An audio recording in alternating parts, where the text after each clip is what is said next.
So I'm currently in the Forsaken Frontiers waiting room, and what I mean by that is that the last Forsaken Frontiers playtest before public release starts today in 2.5 hours.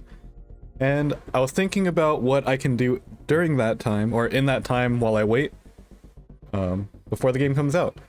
And I was thinking in terms of Lethal Company stuff, so I thought, why not revisit the Ironman challenge and see if I can speedrun it this time. I've completed the Ironman challenge in version 40, finally, but I didn't see how fast I could do it. There is a speedrunning category for the classic Ironman, and I want to see just how fast these speedrunners actually are compared to a somewhat average player like myself. So the score to beat right now is set by Amaya, which is about a sub 40 minute score. It's closer to 37 minutes if you include beehives, but a no beehive run is around 40 minutes and beehive run is around 37. So if I get under those times, then I'm potentially looking at a world record. Otherwise, we're gonna see what a side-by-side comparison looks like between someone who's practiced speedrunner versus someone who is not, aka myself. Okay, let's get going. I'm gonna click start stream now, and we're just gonna jump right into it. Yeah, I started the recording first to do the intro before starting stream. We'll see how that goes. And we're gonna go for it. We're gonna jump right in.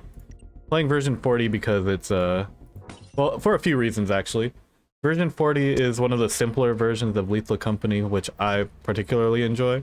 Kind of just strips away a lot of the stuff that I don't enjoy about the newer versions. And also, there is currently a bounty of $150 for anyone who's able to do a solo 10 quota speedrun in under an hour and 50 minutes. I'm not entirely sure what the context is behind that, but the person who runs the speedrunning 10 quota league, the short sheriff, is hosting that bounty. It's that, oh no, it's not $150, it's 10,000 bits. 10,000 bits. So go check out the short sheriff's channel if you want more information on that. That's something that I'm going to be shooting for at some point, just not today, because I only have 2.5 hours before Forsaken Frontiers, and if I go on a run, I don't want to, you know...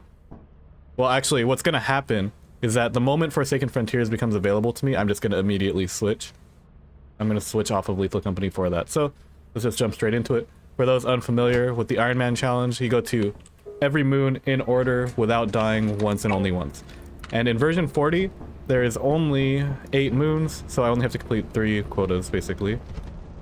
We'll see how fast I can do it. How's it going, Woody? How's it going, Shadow? Today we're doing version 40 Ironman Speedrun. Gonna see how fast I can do this, if I can do it. I just kind of wanted to fill some time before the Forsaken Frontiers playtest. Really excited, it's a big day. Get to play Forsaken Frontiers again. Been waiting for this day since the last playtest ended. Didn't even know there was gonna be another playtest, but I'm excited that there is one. Let's see. Boom. Oh, I didn't see how many items there were, but tattered metal sheet, big bolt isn't fantastic. Let's go and spin. Testing out mod pack tonight. Let's go. How long do I think I'm going for today? So I will be a bit limited today because I have to pick up my family from the airport tomorrow morning. But I will be going for quite a bit. The Forsaken Frontiers playtest starts at 5 p.m. my time, so in about 2.5 hours. Actually, okay, I'm gonna be here for quite a bit because I'm planning to go until at least midnight, so maybe 7 hours of Forsaken Frontiers.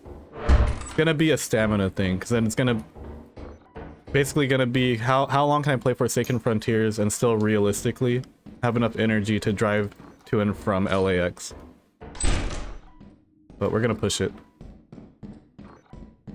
I'm not sure how long I should be spending time here on experimentation for a speedrun. I feel like I got a little unlucky with this spawn. I'm getting all these loot rooms, but no loot. I think we'll reset. How's it going, Karma? We're gonna maybe be in... Well, I won't try to reset too much here, but I went through like 3 different loot rooms right away, so... Sounds good. Hope your games go well tonight. Welcome to your first day on the job.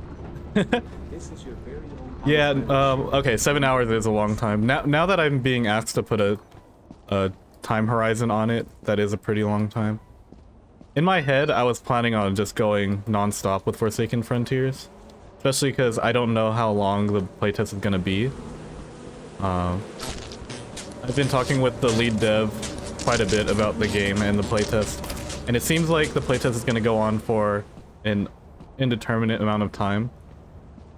So it's most likely going to be longer than 1 weekend. I was originally planning for it to be open for 1 weekend like it was last time, but it seems like it's going to be a bit of a longer playtest this time, so I'm happy for that. Which means I don't necessarily have to play extremely long hours like I originally planned, but I'm still going to, because I still fully enjoy that game, and I'm looking forward to the new stuff that they added this time around. There's going to be a new map, there's going to be a new game mode. I'm a lot more familiar with how the game works, and I'm excited to just really push the game this time around. Off to a better start on this run, by the way. I got a 1 beehive. So since I do have a beehive, it looks like the time I have to beat now is 37 minutes. If I can get the apparatus, that would be cool. But at the same time, I might just call it with this. Yeah, this is pretty good. I'm gonna at least check if there's a second locker. There is not. Yeah. This is a fine return on experimentation without too much time invested. And I went the wrong way, but we get rewarded for it.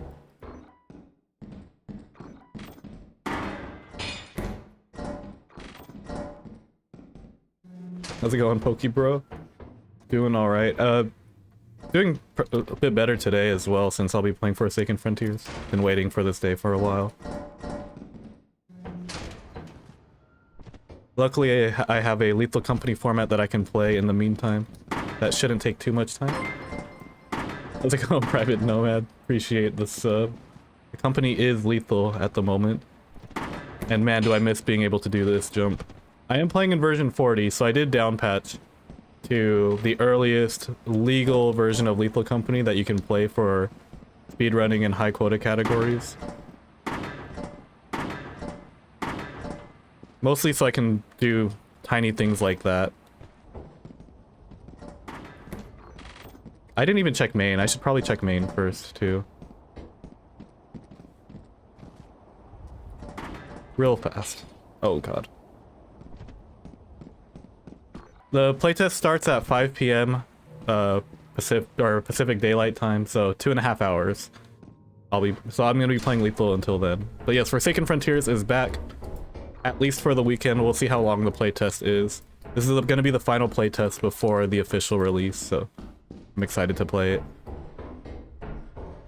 I did put out a YouTube video kind of explaining how the game works for anyone who is unacquainted. I feel like the game will get the apparatus. Okay, this is a fantastic experimentation then.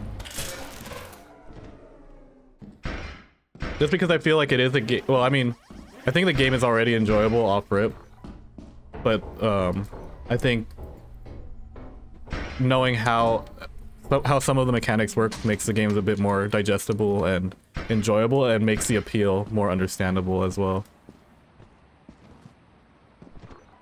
I also think it'll be a hit as well. I have no idea how long the playtest will go on for, but it should be a longer playtest than last time, so I'm pretty happy about that. Last time it was only for a weekend. This time it's going to be at least longer than a weekend, because they have a lot of stuff they want to test this playtest before it reaches the public release, and I'm very excited. Actually, so part of my preparation for Forsaken Frontiers also, and not just Forsaken Frontiers, but for alternatives to Lethal Company in general, is that I've been playing all of the other lethal likes that are out there right now. Like, I already have videos of playing Pilgrim, Murky Divers, Sketchy's Contract, etc.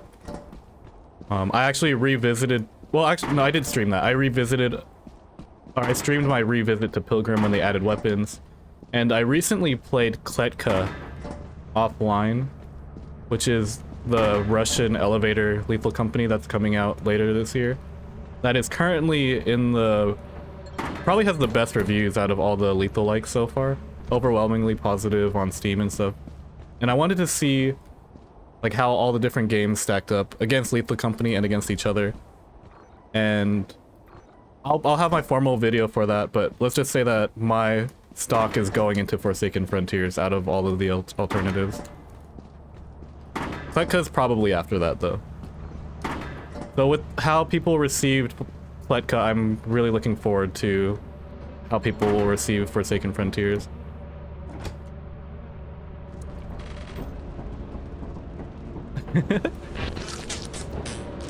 Oh. Okay, let's see. This was pretty good.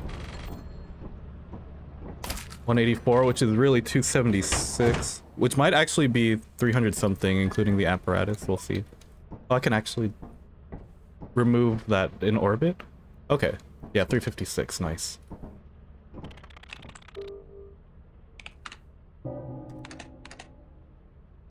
The Russian lethal like was Kletka. They're the free demo out right now. Eclipse Assurance, by the way. I think Kletka has like a really nice aesthetic and the soundtrack is cool. I just felt like the gameplay got, and like the core concept is nice. I just felt like the gameplay got a bit repetitive and the monsters could use some work, but the environments are really nice. Okay, I'm gonna have to somehow play around that. We're looking at bottles, steering wheel, big bolt, more bottles. I might have to take the items one at a time. Bracken immediately, nice. I might go play main if this is how it's gonna be.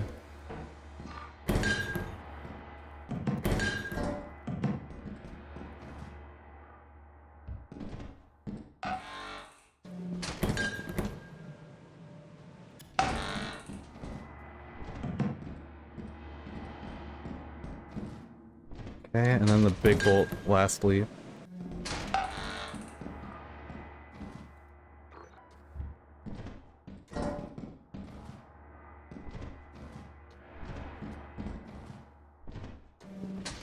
Okay. Don't know if this is the best for speedrunning, but we're gonna send it like this anyway. Oh, I just remembered it's an Eclipse. I gotta be a little careful. It is V40 though, so crouch running is back in the game, but so are like the impossible to deal with sandworms. But look at all these pumpkin spawns too.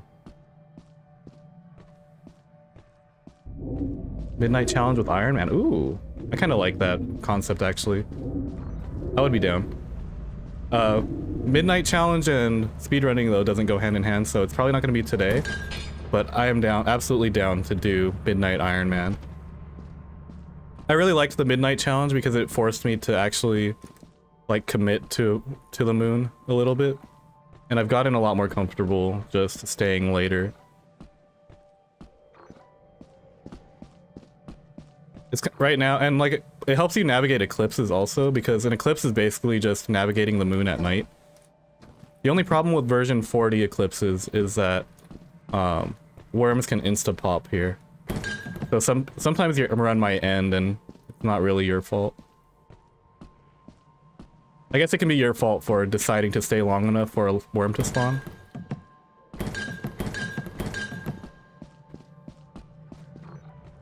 I'm still gonna play main, by the way. I don't think I can afford to not perform on Assurance, even with what I have right now. At least one look, I think. I think it's worth a look. Uh-oh. Yeah, see what I mean? Insta-pop worm. I'm not sure that there's anything I can do about that one. Midnight Embryon.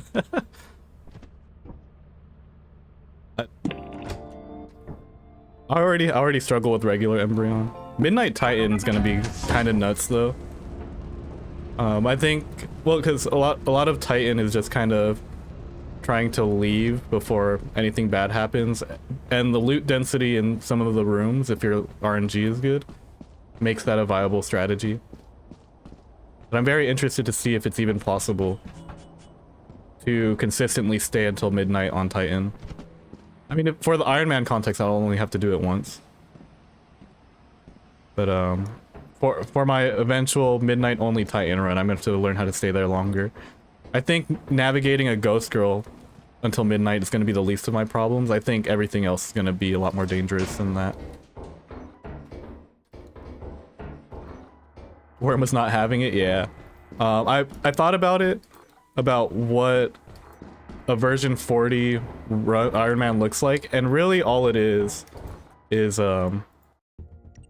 trying not to die to worms or Giants Simulator, and also trying not to die to turrets and landmines on Dyne. I think everything else is pretty manageable, but those are the pain points of a V40 Iron Man. How's it going, RC? I need to actually write down inverse at some point, because this is now like 5 streams in a row where I said, wow, where you brought up inverse teleporting, and then I said, yeah, inversing is actually pretty lit. I heard of version 9, and do you want it? Version 9 of Lethal Company? I'd be down. I saw that Bread played like a very early demo of Lethal Company at one point, earlier than version 35. If that's version 9, then that's what I've heard of it. But if version 9 is even earlier, then that would be sick.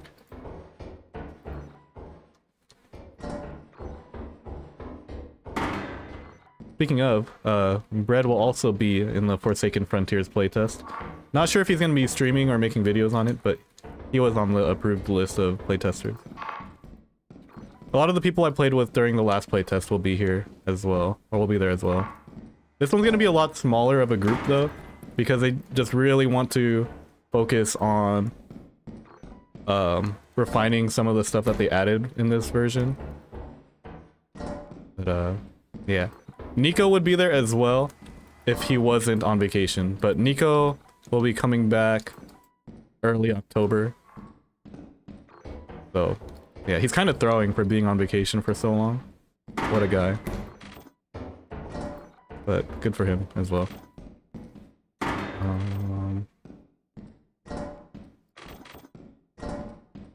So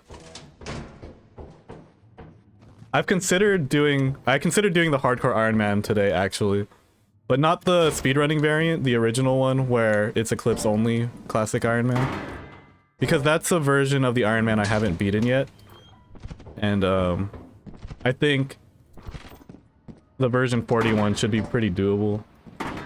But I didn't really want to spend that kind of mental energy before Forsaken Frontiers. This is kind of just my way of conserving energy until then. Potentially getting some of the people who tune in for the Lethal Company stuff to stick around for Forsaken Frontiers when I start streaming that as well. Expect me to be live pretty regularly during this playtest, because I will be playing as much Forsaken Frontiers as I can during this playtest. I might be sacrificing the nightly Dead by Daylight and replacing it with Forsaken Frontiers.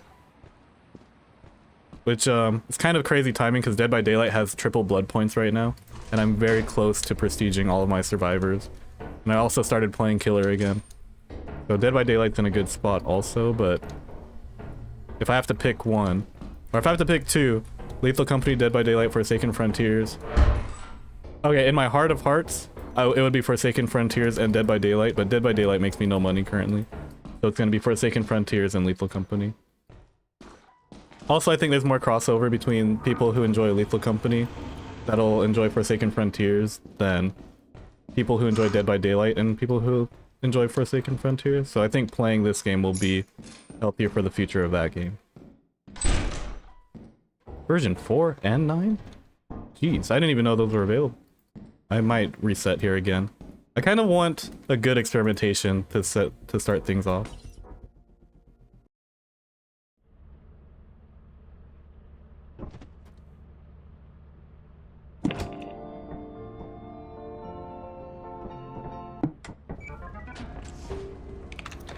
Objects.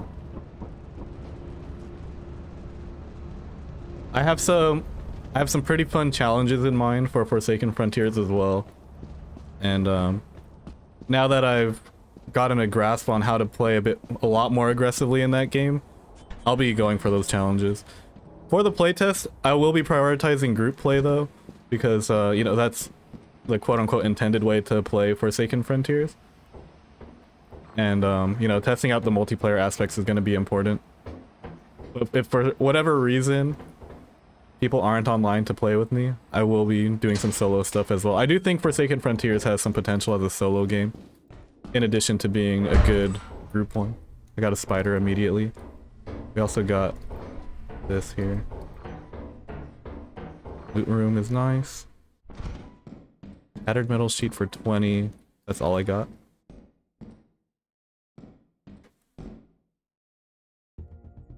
Friday the 13th was good before the lawsuit. I only played Friday the 13th a few times and I didn't really understand what was going on, so I didn't quite understand it. And I joined shortly before the lawsuit. But I think it was cool because at the time I had a bunch of like small streamer friends to play with. So it was cool playing with everyone all at once. But now, Forsaken Frontiers, you can play with up to 12 people. I have tried, like, just similar to how I've been going around and trying out all the lethal-like or new horror extraction games, I've also dabbled in almost all of the asymmetrical horror games to see if any could stand up to Dead by Daylight. Like, I didn't play... Friday the 13th is probably the one I played the least, but I've also played a decent amount of Texas Chainsaw Massacre. I played a decent amount of Home Sweet Home Survive, which was my favorite one of them. I played some Killer Clowns from Outer Space, which I actually fully enjoyed that one too. But, kind of hard to compete with Dead by Daylight. I think really mostly because Dead by Daylight has a bunch of... I'm really locked out of everything, huh? I think if I find a key, I'll be okay though. One key changes everything for this run. Oh, upload YouTube videos of our antics. You should I don't know if you dropped a link or anything in the Discord, but I'd be very interested to watch those. I like checking in on the Discord and seeing what clips you guys upload. So it looks like a good fun time. I'm not even sure if Forsaken Frontiers needs to tweak for solo play, because ever since then I've been kind of thinking about strategies on how to approach solo play in Forsaken Frontiers, and it's very doable still. Of the known enemies, the only one that's a real threat to solo play is the spider, since the only counterplay to that is to not get caught. But I think that's fine. If I compare trying to avoid the spider to some of the stuff I have to avoid in solo play for Lethal Company, I think the spider is a lot more fair, honestly. Everything else, I mean, like the Ventress they made not insta-kill anymore, which is nice. Everything else I have a chance against. And then it's just a matter of what loadout do I bring. So my current thought process is that for solo play I bring 3 medkits and an adrenaline. 3 medkits so that way I can always heal a health state and never go down. And adrenaline I would use aggressively in the event that I run out of stamina when the spider shows up. So then I can use the adrenaline and run away from the spider. That's kind of where my thought process is at right now. And I think my time playing solo Lethal Company will help me preserve my life in that game as well. And also doing the midnight only challenge in Lethal Company is good training for that, because in that game I have to just go as deep as possible or else it's not optimal. That's not the same for Lethal Company. A lot of times it's not optimal to go super deep, I guess, especially in solo play.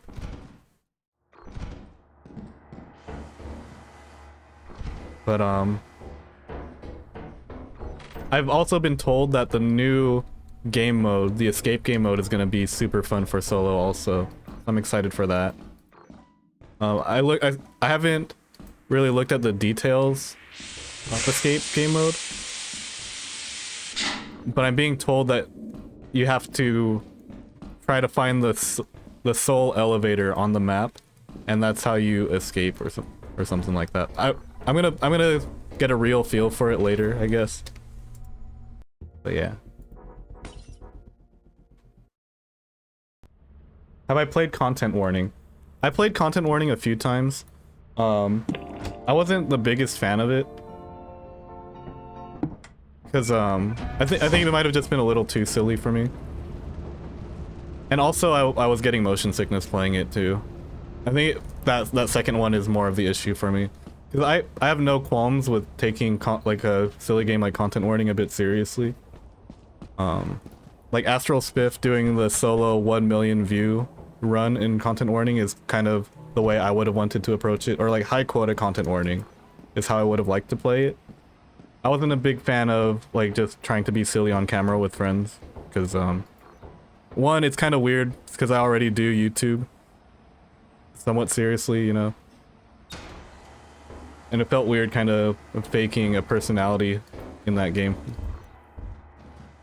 The difference between the funny stuff in Content Warning and the funny stuff in Lethal Company is that in Lethal Company it's funny because the game puts you in situations that you just kind of have to deal with, and like the horror is part of the comedy, but the Content Warning you have to be a bit more curated with it, and it doesn't feel as genuine to me that way, which I think can be fun to do if, like sometimes, or with like the right group of people.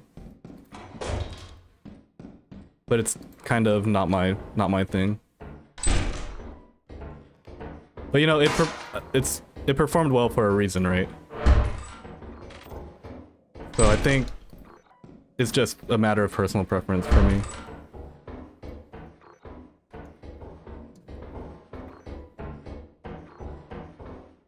I think I'm going too deep here.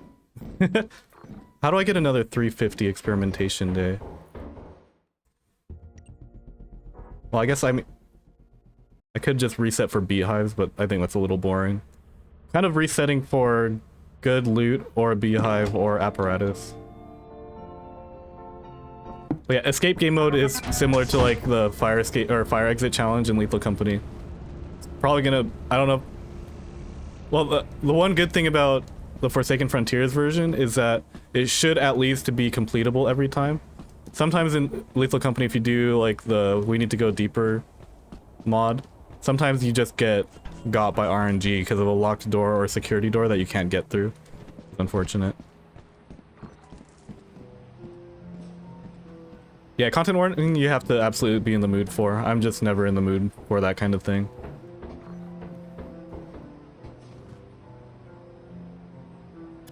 I think if I were a bit younger, or like my high school self or like middle school self would have absolutely loved that game, because that was around the time when I actually liked doing funny skits or whatever.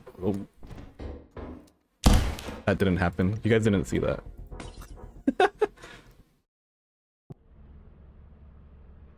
Yeah, so +1 to Lethal Company being a roguelike type thing, a roguelite rather, or at least permadeath type gameplay. That's what I like that a lot about it. Oh, got a beehive.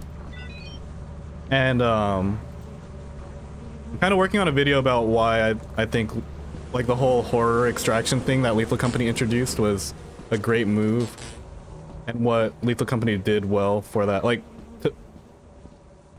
it took like the best parts about horror games and extraction shooters and kind of combined them into one funny game. And it was just a formula that would basically had no chance of failure as long as the game itself was pretty decent, and Lethal Company itself is a good game.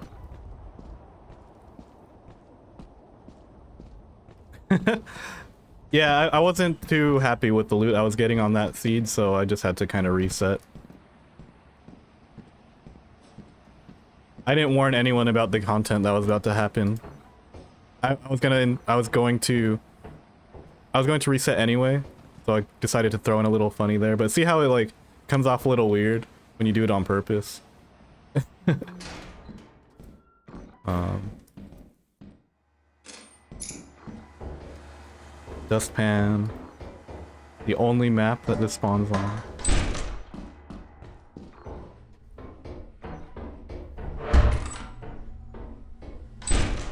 Let's see. I still have some room for failure. So if I'm supposed to complete this in under 40 minutes, that's kind of like the timeline I'm working with right now. I have a few more failures available to me before it becomes less realistic that I complete a run today. What would I like to see Lethal Company adding personally? I don't know. I feel like Lethal Company already has a lot. If they want to add the parkours back, that would be cool. I think part of the reason why I'm starting to prefer down patching over the current patch is that there might be a little too much in current patch Lethal Company for me. I think variety is cool.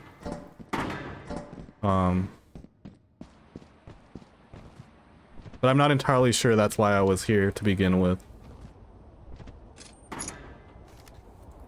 I was thinking about that earlier today before stream, and was kind of likening it to the difference between people who enjoy Super Smash Bros. Melee versus Super Smash Bros. Ultimate.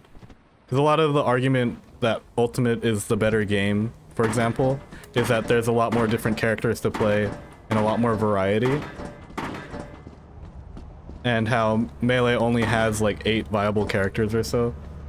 But as someone who's played Melee for over a decade, the appeal wasn't necessarily the variety of characters you can play, but more so the depth of the actual strategies and like mechanics and stuff that you can play with. Like even though Melee only has quote-unquote 8 viable characters, you can play one character for an entire decade and still learn something new on the 11th year. I don't know, it might not be that serious for Lethal Company though. I don't see Lethal Company or horror extraction games being like that level of deep. But that's kind of where my head is at. It's not really a refined thought yet.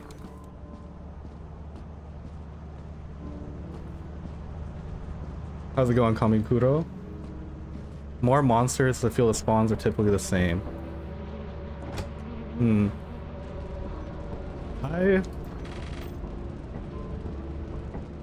As far as like the most recent monsters that have been added, I can't say I've been the biggest fan of any of them. Well, okay, I really like the Butler. I thought the Butler is really silly.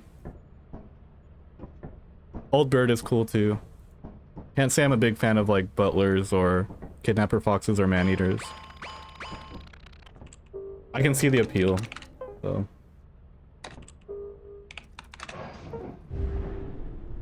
And I know there's like ways to deal with them, just whether or not I actually want to do it. I'm gonna take a key just in case. I think it's worth. If I get locked out here, it's over. How's it going, Ian? First time catching a stream? Nice. Currently playing version 40 Ironman Speedrun. Seeing how well I stack up against some more experienced speedrunners. Currently goose egging a bit, but I think it's fine. Oops. Door is not locked. I will say though that a big approach of mine to Lethal Company has been kind of being on the more casual side and being okay with not performing crazy well in game, because the priority has always been to be entertaining as a content creator or whatever. And I think similar to how I don't want to lean into the content warning angle a bit more, I feel like the way for me to really stick with Lethal Company a bit longer is to actually push the envelope on my own personal performance in the game, which is why I've kind of been leaning towards more like high quota runs. And well, I haven't done a speed run in a while, but I've actually might actually try some high quota stuff. give it a real go. And I think my time playing Dead by Daylight has led me to that path. Because I've said before that Dead by Daylight was kind of my return to being a gamer rather than a streamer or content creator. I've just been playing that offline and just gaming rather than thinking about the video that's going to come out of it, and it's been a nice feeling. So kind of trying to transfer that energy over to Lethal Company and seeing how that goes, because I've never actually just played Lethal Company trying to be a high performer in it until recently.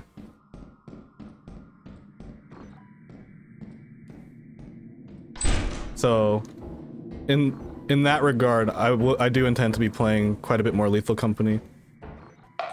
But at the same time, Forsaken Frontiers absolutely takes priority.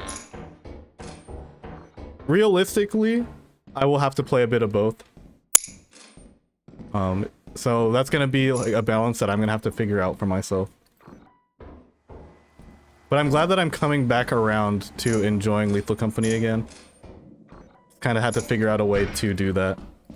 And I think actually trying to perform, like, be a high-performing employee is the way to go. Especially since, you know, Forsaken Frontiers actually brought me a bit closer to, like, the speedrunning and high quota community, and also streaming as well. And just by watching them and seeing, like, how much fun they have and how well they do, I'm like, I think this might be where it's actually at for me.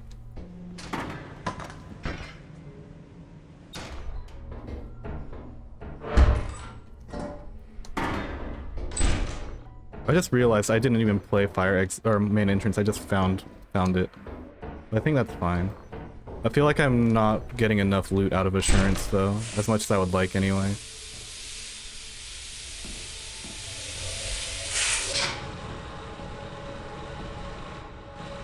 Okay, I'm just gonna start shuttling back.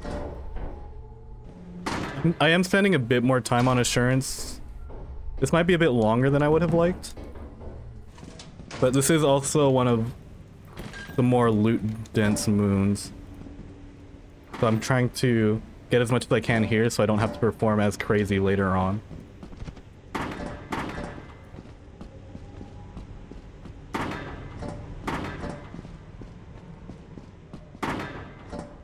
Yeah, definitely trying not to burn out again. I'm also gonna see how just sticking to like a few different formats works, because one big thing that was important to me before when I started with Lethal Company was making sure that every stream was a different challenge and that I just had infinite variety. But as more time went on, I realized that there are only really a few different ways that I fully enjoy playing and can consistently do all the time. One of those is just sending Assurance infinitely, which is why, like, I've been doing those Assurance only runs. I feel like I could play Assurance forever.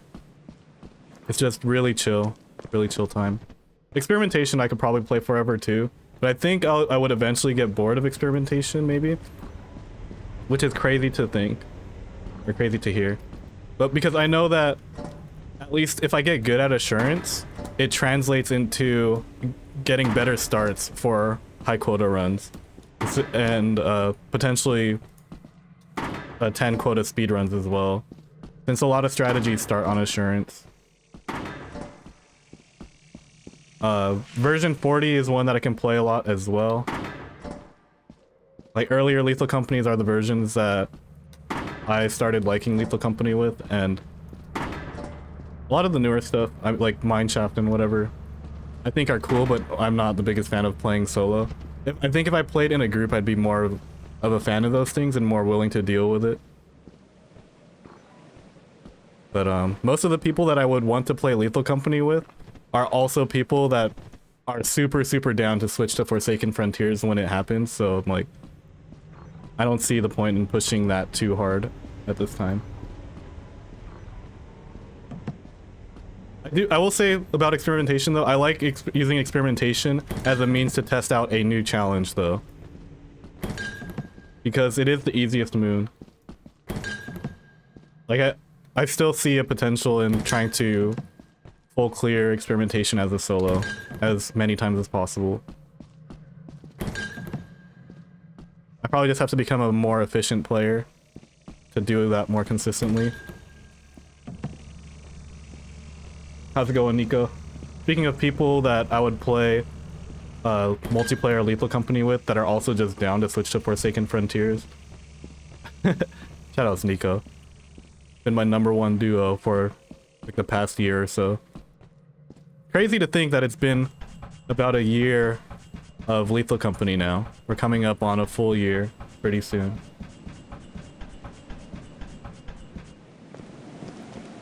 Headcanon playing solos. You're solo because you're that good of an employee. I like that headcanon. You know, that's actually the headcanon that I used when I first started doing my solo runs. Like, for my solo Titan run, my first ever one, I didn't want to run it in a way where I was trying to max perform. Because if I were to actually work for the company, right? I wouldn't want to risk dying just so I can make the number go up. I would do the absolute minimum amount required for the company and then call it a day. And then that's what I went for, and then turns out it was actually the optimal way to kind of play Titan. The way I was doing it, just with a bit more RNG and slightly more efficient looting. Slightly better RNG and slightly more efficient looting makes a big difference between how I initially ran Titan and how I would run Titan today. I considered doing a Titan run today, but again, I kind of just wanted something chill while I wait to play Forsaken Frontiers later today. I mean, Titan itself is pretty chill still. I would say Assurance is a bit more chill than that still. Oops. So yeah, crouch running is in version 40. One of my favorite early techs in the game. It's not foolproof. The first step you take when you crouch run makes noise. So if you're making too much noise, you'll still aggro dogs. I think I dropped two-handed items over here. This also took way too long, by the way. Midnight challenge, but all meteor showers? Maybe. I'm sure there's a mod that just guarantees meteor showers, right? Surely there is one. I'd be down for like a meteor shower. Oh shit, okay, hold on. Version 40, I actually have to collect that bottle, or else it disappears.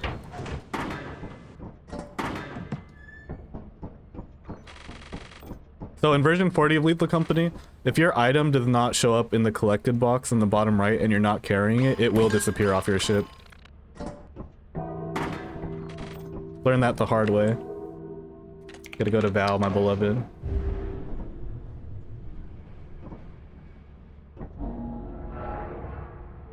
Is the apparatus glitch in V4? Oh, it is. I completely forgot.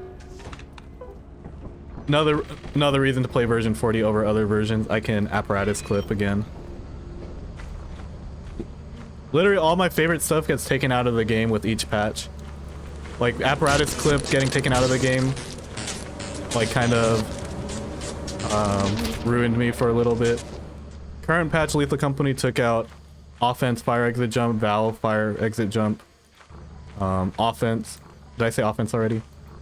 It took out experimentation fire exit jump. Why did they do that?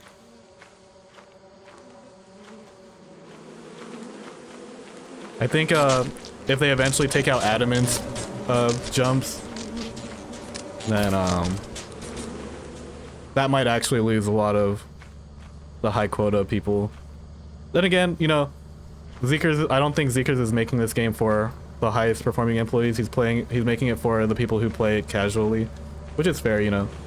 The casual player base is the majority of the player base still, even though the majority of content creators are more on the high performing side. The player, like, I don't know, maybe there's 100 Lethal Company content creators tops, but there's tens of thousands of people playing at any hour every day, and not all of them are, you know, the high performing employees you see on YouTube or Twitch. Most of them are kind of just casual, which is fine. And I think it, like from a business standpoint, it makes sense to cater to those people. And also just from a creative standpoint too. Like I can't knock the creative hustle. Like Zeekerss just keeps adding new stuff to the game, and it's cool that he's not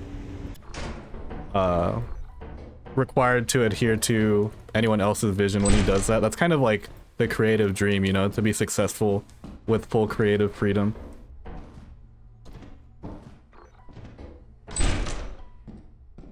Absolutely cannot knock him for...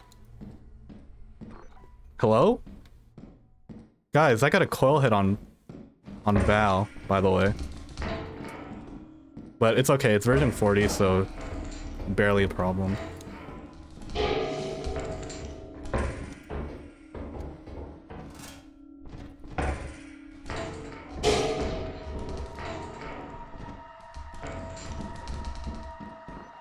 Get him stuck there. Is Adamant's tree jump still alive in version 64? I believe it is. I think I would have heard many complaints if it wasn't. By the way, that coil head stuck. Wait, did I get a cash register? Was there a cash register? Oh, hello. I didn't even see that there. Alright, so we got a coil head and a cash register.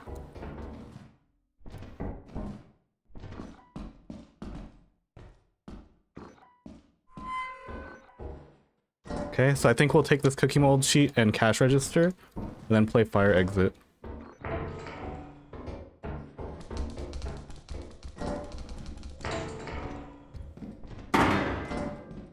Because it might take me some time to transfer this.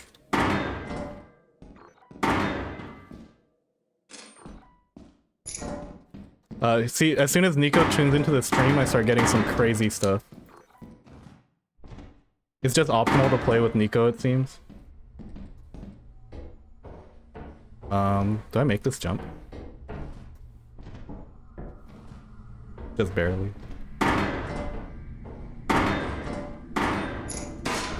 I don't know if I checked up here yet. By the way, we are currently at almost 20 minutes. The world record for this Ironman challenge with bees is 37 minutes. So if I want to be on world record pace, I have to finish this run in like under 20 minutes. I haven't watched the run. I probably should, just to kind of see what the strategy is like. It surely isn't what I'm doing right now. There's no way what I'm doing is optimal. I'm just gonna... Do I run it all the way back? No, I think I check real quick. But the whole point of me doing this is to kind of show the difference between how, like, difference in time at least, between a speedrunner and a more casual player. And then I can optimize it later. I think the longest time on the Ironman is around 54 minutes. So hopefully I'm not in last place. But I also wouldn't be surprised. I can't say I'm the most dedicated speedrunner, so I probably don't deserve to just perform better than people who actually grind. Being efficient at this game. At least not outright. But it would be kind of sick, no? It would be kind of sick, not gonna lie. 3 to 4 minutes per moon. 13 minutes per quota, basically. On my midnight only runs, I was doing like 10, 13 minutes per day.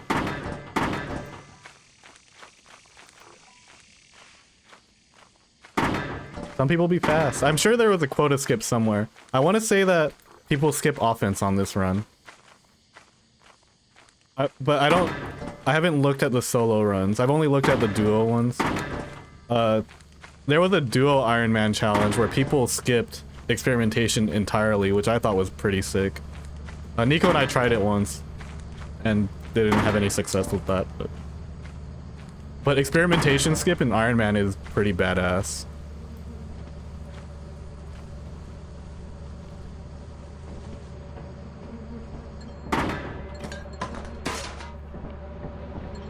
Okay. It's actually a not bad return.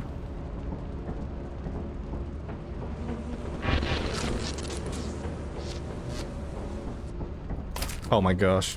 Wait, I think I threw. Nice. I almost... Oh no! I grabbed the wrong beehive. See, I lost a beehive just now. I forgot which one it was. That sucks. Okay, it's Iron Man, so I sell everything.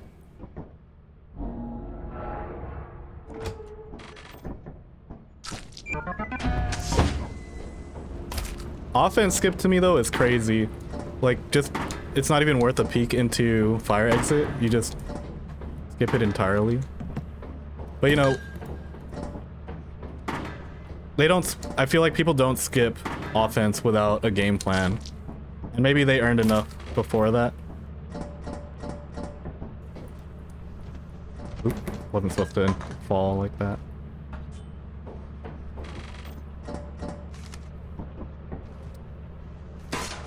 One of the reasons why I like the original Iron Man format too, or just Iron Man in general, is that I don't have to think about my sales. I just have to sell at least on the first one.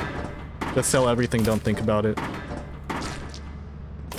When I think about how I'm gonna have to do solo 10 quota and sell optimally, like, that's math that I'm fully gonna have to learn. And it's not just trying to sell the minimum, it's also trying to sell the minimum that will also get you overtime to go to the next moon as well.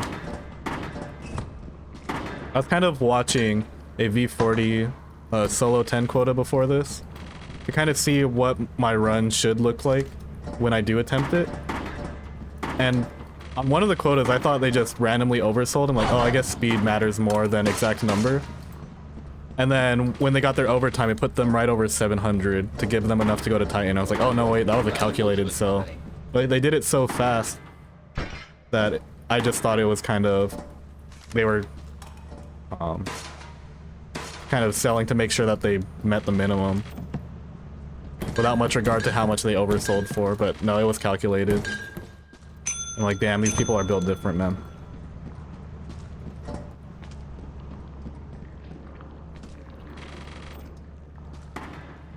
So there's no way I have 12 items up there yet, but all the two-handed items are making it a bit difficult to put on there. Damn.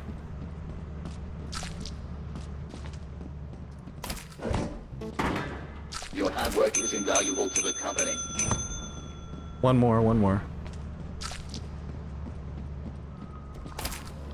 Okay, now we can go.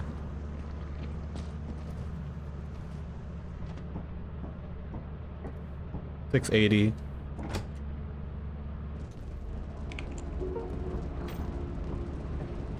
Wow. That is not bad. 959, one, and then we're gonna get an overtime bonus as well. Probably go on Westlow findings. Now we go to offense, March Rend. So yeah, I needed at least enough to go to Rend here. Flooded offense. Do this. Now I don't think flooded offense really works in version 40. Yeah, see, like, that's not even flooded at all.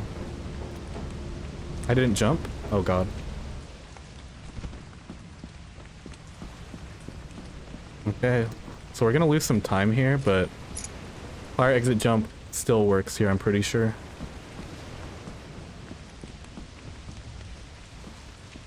But I don't remember which version of the fire exit jump is in version 40, because there's multiple versions of it. I'm just gonna go for the default one and then hope it's this one. This jump is no longer in version 64. I think I have to jump this way for this one. Yeah. The jump slightly changed when the slope physics changed for the Easter egg. So in version, I think 50 plus, you have to jump more closer to this side, but in version before that, you have to jump this side instead. Now this second rock is making things a little bit more difficult for me though. Not entirely sure where I'm supposed to take it. Wait, this is actually not that fantastic for me. But we just get, maybe we just get 1 or 2 inventories here and then call it a day. Double magnifying glass is pretty good. Imagine getting a single item day in version 40. That's not even a thing.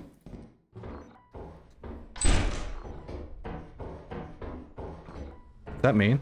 That's the main entrance. Wow.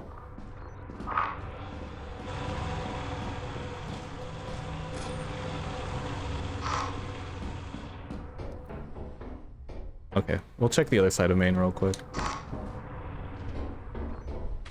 Oh, wait. We have a full inventory. Sick. Wait, hold on. I might actually play main a little bit. I see a stop sign. And a large... Okay, hold on.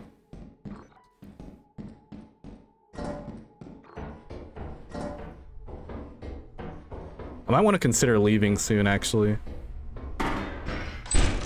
I'm greeting it. I'm greeting one more room. Oh my. Is it even worth picking this up?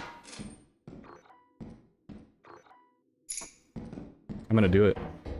26 pounds? I don't even get 1 credit per pound on this thing.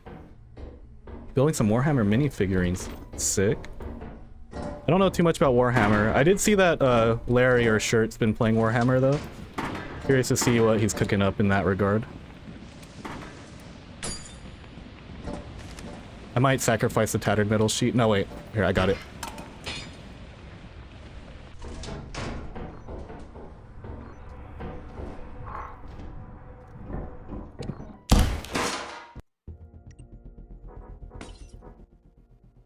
I was gonna bring the tattered metal sheet over to the hourglasses, or to the magnifying glasses.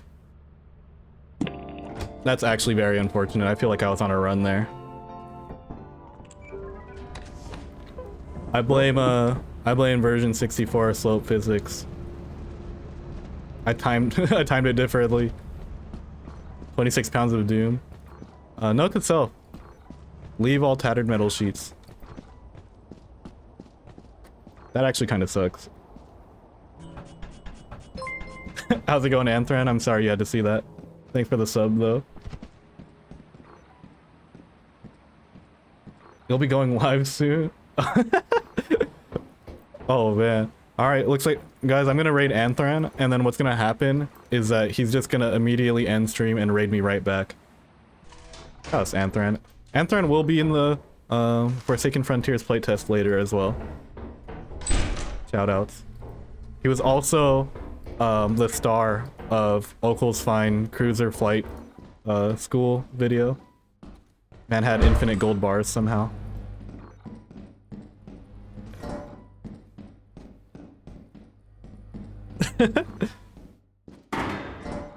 Yeah, somehow. Not entirely sure.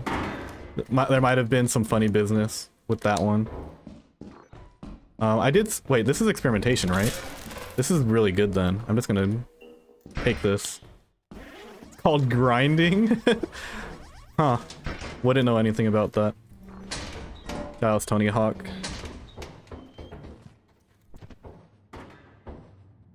I will check main though. I think it's worth a look. If only Nico Flow Live wasn't on vacation. He's going to miss the Forsaken Frontiers Panty raid for the sake of being across the globe.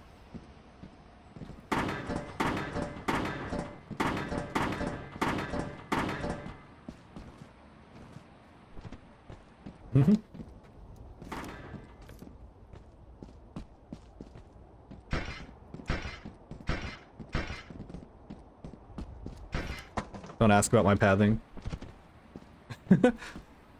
Whoa, not everyone all at once. I think... Okay, so here's what's gonna happen. I'm gonna raid Anthran. And then... I'm gonna end stream. And then I'm gonna go live. And then I'm gonna raid SQ. And then... everyone raids me back and all equilibrium is brought back into the world.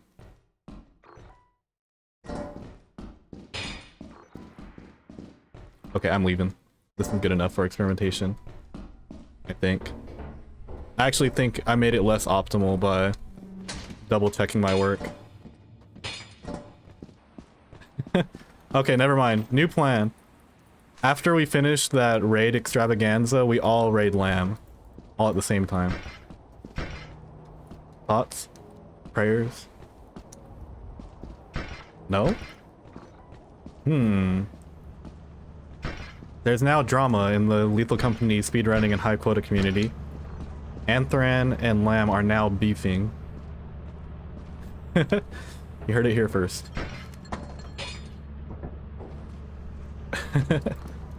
Can we raid Call Me Bread? Dude, I'm trying to curate all this so Bread will raid me.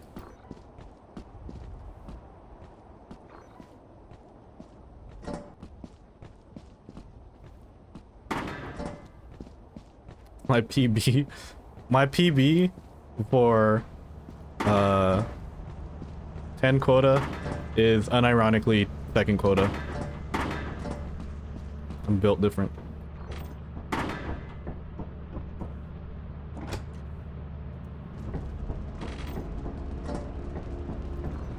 Please collect. Hello? I said this was good for experimentation. I'm actually of the opinion that it's not good. Wait, something's not collected. No, wait, it's just the apparatus not counting. Austin, just so you know, the apparatus isn't calculated when you scan. By the way.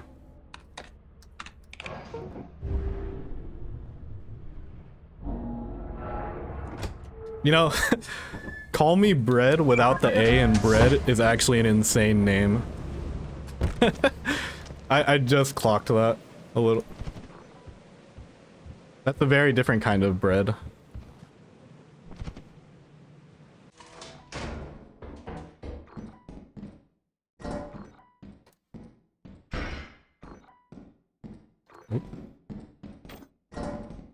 Oh, pickles.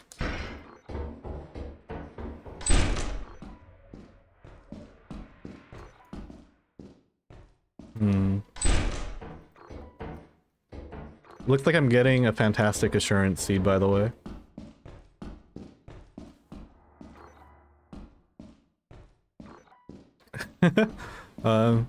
No comment.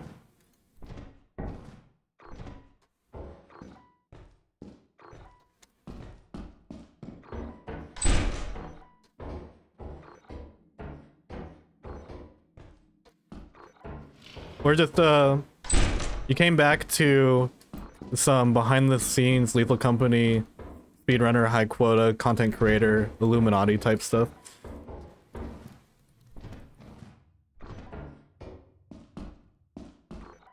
Normally this stays behind the scenes, but you know, if you release enough information to the public and pretend like it's a joke, people will treat it as such. So you can kind of just say the truth sometimes and people won't believe it. And then it becomes extra funny. Wait, what was that? It was a bait, it seems.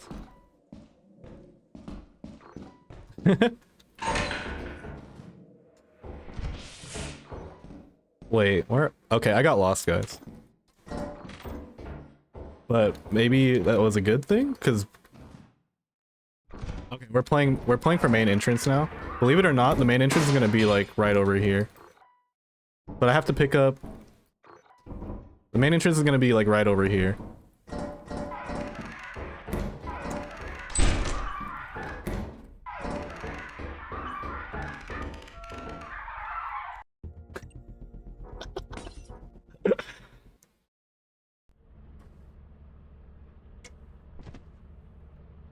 I heard Bread did the 20k run blindfolded. Is that true?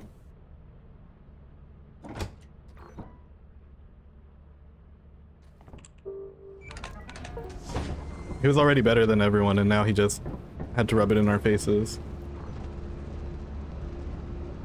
He was entirely blindfolded? Damn.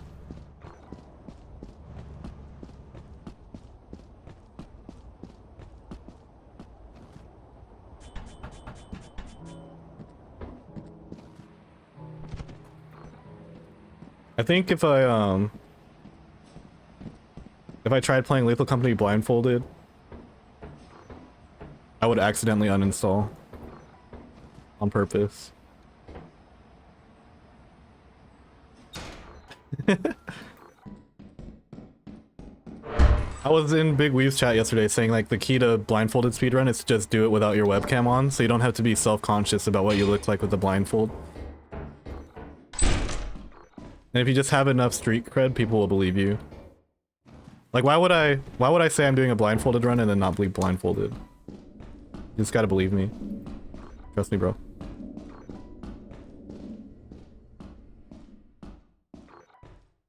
You've been trying to... Pardon? Upside down and blindfolded? What are you, a bat? Nico's using... Okay, new Lethal Company strategy. Use echolocation.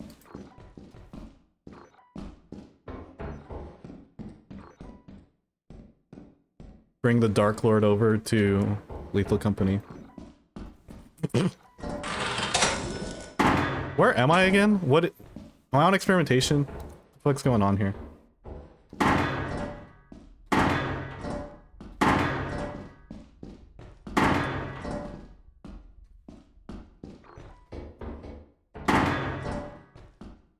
What a moon to get lost on, huh? Oh no, it's over this way. Echolocation is fun in games until you run into a dog. I just won't run then. You guys see that gamer jump?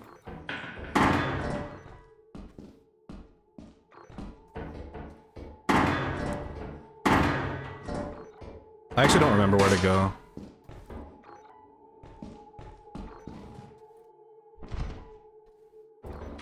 I've gone back to being streamer pilled instead of gamer pilled. Dustpan. Wait, that's a pretty good dustpan actually.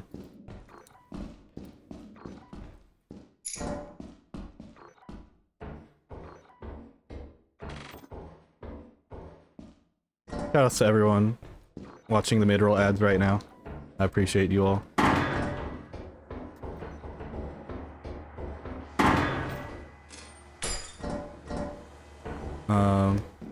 Roy said that the best strategy for ads is to do the manual ones instead of pre-roll ads, so I am seeing what that advice does for me.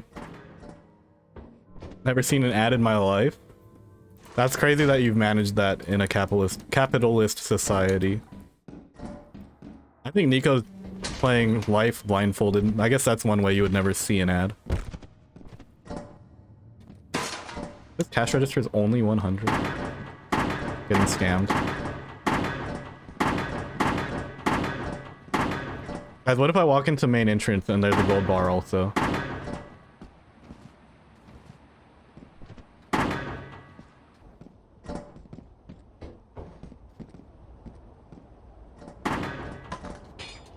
Nico doesn't need RNG. It's just, at this point, it's not even RNG, it's more of an expectation. I despise pre-roll ads. Then I will keep them off for the rest of my life. Shoutouts, Doyle. Alright.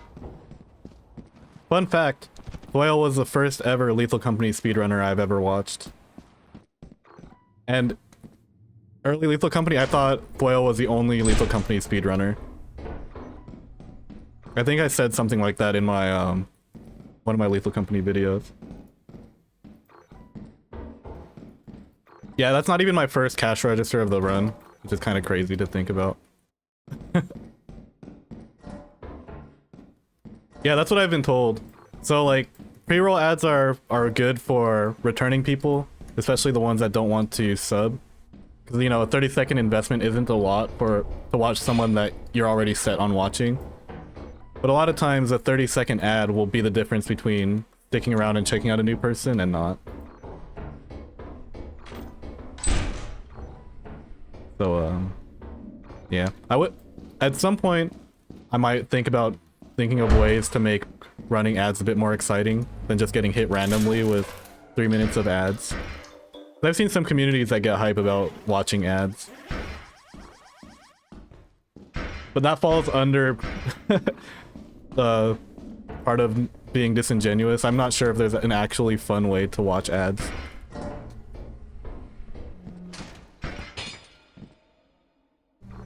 If anything, that's the real content warning, in that the warning is there's a warning that ads are about to come up. So you are being warned about how to spend your next 3 minutes, I guess. How's it going, Miyui? How's Goda? This is mostly just kind of like a vibe run. If I end up completing a run, that's fine. But it's mostly just I'm mostly just filling in time for before the Forsaken Frontiers playtest, which starts in about an hour and a half. What I really want to do is I really want to gun for the V40 Q10 bounty, which is completing a 10 quota speedrun, solo 10 quota speedrun in under an hour 50, and the winner gets 10,000 bits. But I don't have enough time to do that. So, or at least not today. But that's gonna be something that happens eventually. Hopefully. Which is funny to think about because I've never completed a 10 quota run, a solo 10 quota run in my life. So to think that I could potentially do it in under an hour 50 is well within the realm of possibility, actually. I'm just gonna smoke everybody. The only reason that sub 150 doesn't exist yet is because I haven't been trying. That record's gonna be mine.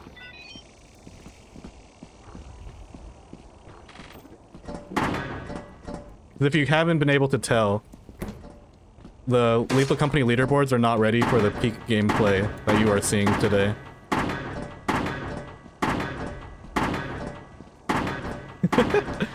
You know, you can say things with confidence. It's just a matter of actually doing it, you know? I can say a lot of things with confidence. I think I would make the equivalent of 10k bits from YouTube videos way faster than actually earning the 10k bits.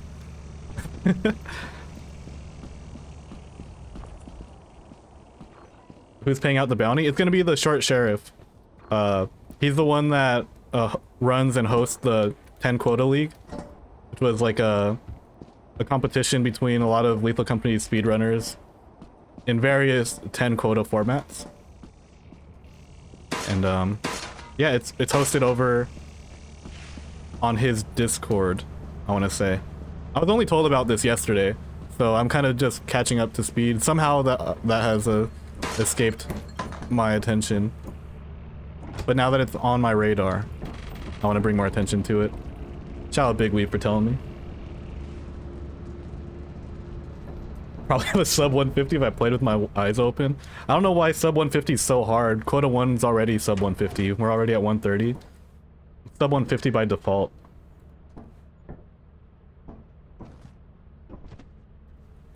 How's it going, Cosmo? I am very hyped for Forsaken Frontiers. Feel like I can start living life again. Eclipse Assurance.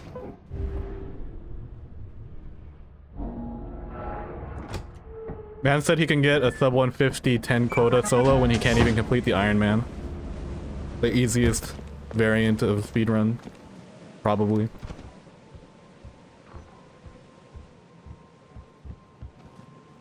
I don't know, it's kind of fun to actually grind, I guess. I can't say like my method of grinding and getting good at a game is the most effective. And I know that from experience based on how I approached Super Smash Bros. Melee. I basically just sat there and played. Was that a... Oh, I thought I read cash register again. Could you imagine if I got a second one? Super Smash Bros. Melee is probably my most played game, and I'm still kind of mediocre at it. But to be fair, I mean, when I was deep in the Melee shits with Nico, probably... Oh, damn. On average sessions, or like Melee days, would probably be like 10 to 14 hours of grinding. I can't say it was effective grinding. It was literally just gaming for that long. Eventually you get better, but at some point, like, just raw grinding like that is less effective than actually studying and reviewing your gameplay. I don't know if I'll ever get to that point with Lethal Company, we'll see. But as soon as I got to that point with Melee, I got a lot better at the game. And then I decided that I wasn't gonna go pro there. Do I know what new things they might have added in FF? I have an idea because they shared some of the new stuff in the patch notes. So notably, there's a new map with new enemy and whatnot. There's map modifiers So either good or bad buffs can happen on any given day. There's a new game mode, an escape game mode, that I'll learn more about when I actually load in. And oh, there's also character customization stuff. So as an early playtester, the little fishbowl icon that you guys get when you sub to the channel is added as an official pin in the game. So there's going to be a fishbowl chef pin in the game, which will be pretty cool. It should be in the playtest. I think it was the first one they added. Oh my god, guys. I might leave assurance early.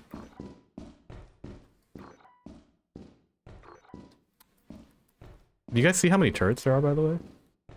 Have I touched the realm of Ultimate? I played a... Okay, so I played a little bit of Ultimate when it first came out. Guys, I lost my laser pointer. Did I bring the laser pointer outside? Please tell me I brought it outside. Oh my god. When it first came out, I played some Ultimate and hosted Ultimate tournaments at my house. Had a good time. I just, the one thing that really kept me more on Melee's side was the online. Like Fizzy making Slippy and adding rollback netcode to online Melee matchmaking was insane for the longevity of the game in my life. I mained Yoshi in Melee. I kind of liked his movement. Fastest horizontal movement speed character in the game as far as I'm aware. Which kind of matches the fact that I made Falcon in Melee also. I like them fast and simple characters.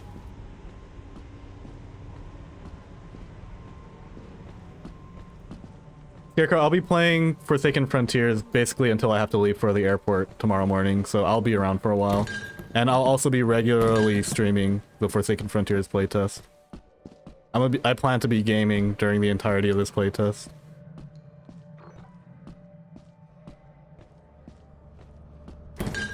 So, there was a period of time where I was a Fox main also, but honestly it would probably be more accurate to say that I kind of just played all of the viable characters without... Okay, well, fuck, come on. Like of all the characters, I probably dabbled with Fox and Falcon the most. Nico is a Fox main, by the way. But at some point I landed on Captain Falcon, because I liked how he was simple, and I just had to focus on fundamentals to be good with him. Fox was a bit harder for me to grasp, because I had a projectile and a shine to deal with. And two different recovery options, basically. Falcon kind of just pared the game down to bare basics for me, and I liked that. I just had to think about... I didn't have to think too hard about, like, my mechanical gameplay. And I just had to think about outplaying my opponent. Obviously, there's a minimum mechanical requirement to perform well in Melee, but it was way easier for me to reach that point with Falcon than any other character. So I could focus less on the buttons I'm pressing and more on the game that I'm playing. I've considered streaming Melee at some point. I haven't really touched the game in a while. But it is a game that I revisit every now and again. Melee is also how I met Nico too, because he was like he was the head TO for our Melee scene down here, or at least second in command. How's it going, Socks? Welcome in. First stream in a while, yeah. You know. Here we're gonna be streaming. Well, I say it every time that I'm gonna be streaming a bit more regularly, but this time I'm a bit more incentivized with Forsaken Frontiers being around. Ness, Zelda, or Meta Knight? Is that in Ultimate or in Brawl? I asked because Meta Knight's not in Melee, so it would have to be one of the later ones. Oh my, hold on, I got 2 Bs. Okay, run's looking fantastic. Wow, 137 is pretty good.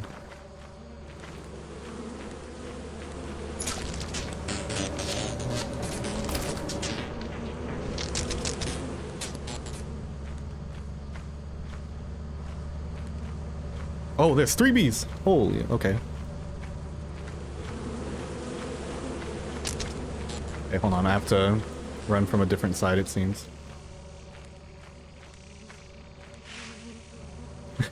Brawl Meta Knight was crazy, as far as I've been told.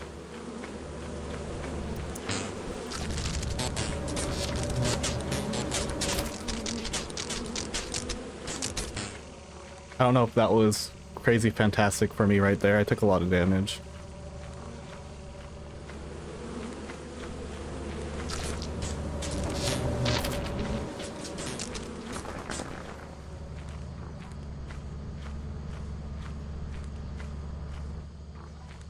I think I just take these and run. I'm not gonna lie. Oh shit.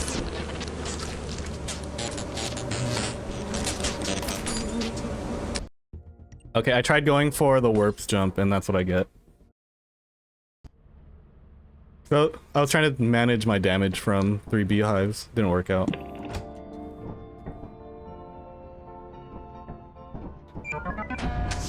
This is the person who's gonna get sub 150, by the way. The solo Q10. I know, right? Hive running's kind of my thing, but I've also learned that it's not, and that there's a lot of people that are way better than me at hive running. Definitely Brawl for Meta Knight A. Let me think about who I played in Brawl. It was probably Meta Knight also, actually. Meta Knight was just undisputably the best character. I'm pretty sure he was the only banned character in Brawl, also competitive. I didn't play competitive Brawl though. I wasn't into. I didn't realize competitive Smash was a thing back when Brawl first came out, but I played with my brothers and stuff at least. I want to say I was a Meta Knight was my main in Brawl. Meta Knight and Olimar. And then Smash 4, it was Zero Suit Samus. No, it wasn't Zero Suit. Yeah, it was Zero Suit Samus. And it was Zero Suit Samus in Project M also. Ultimate was Yoshi.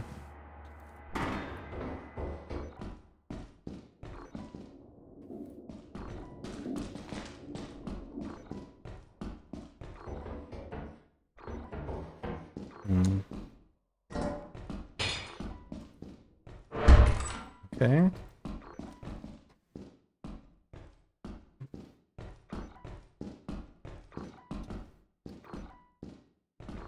Oh, have an apparatus in here?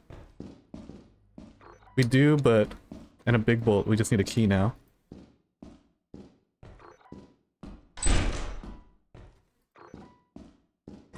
Maybe we'll find one at main.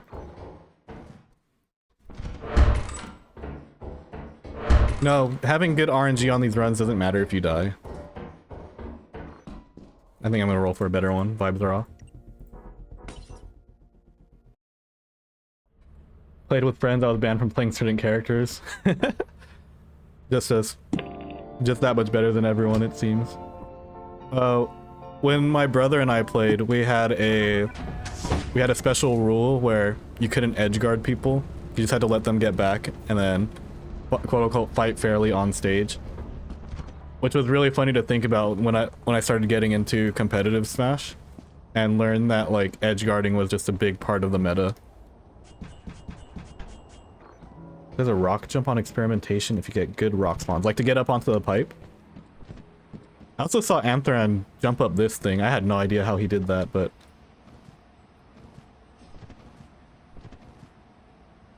he got all the way up to fire exit doing that. That shit blew my mind. I thought I knew all the experimentation jumps, and then I watched this dude run up this pipe. Like, oh. Eye-opener. Can't do it in version 64 though, that was taken out.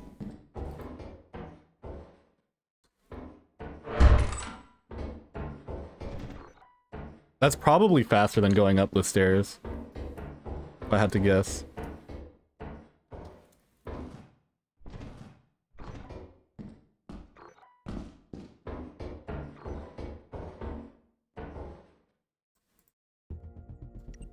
Founded a Smash Club, ayy.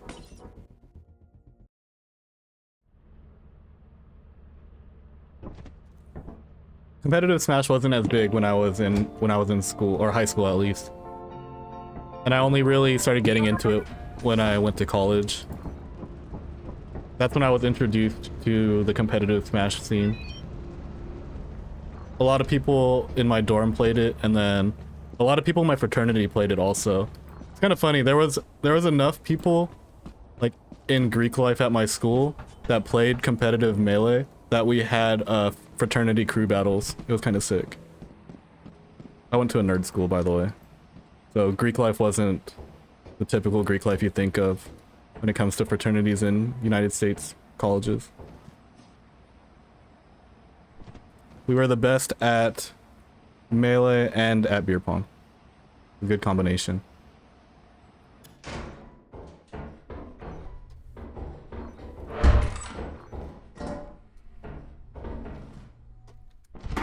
I liked our version of beer pong also, because we didn't play with like a lot of extra rules or anything, like no extra cups or anything.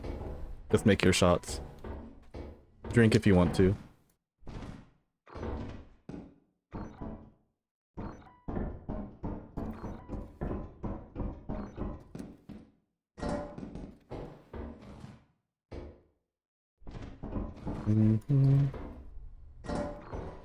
Oh shit, I almost fell.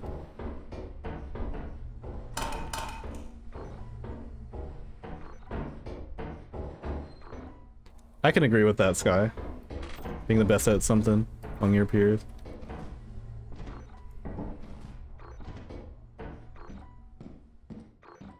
It's also cool to not be the best at something, especially if it's something that you want to be really good at. I think it's good to surround yourself with people that are better than you at the things that you want to be good at. Then you can learn a lot from them also.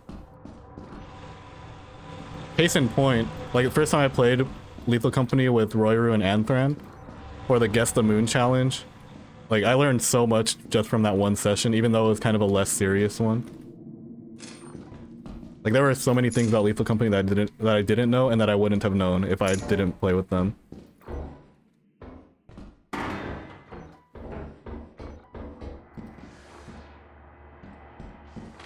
Okay. This is experimentation, right? What the hell? I'm about a full clear experimentation. I feel like I'm spending too much time here though. Whatever, it's cool.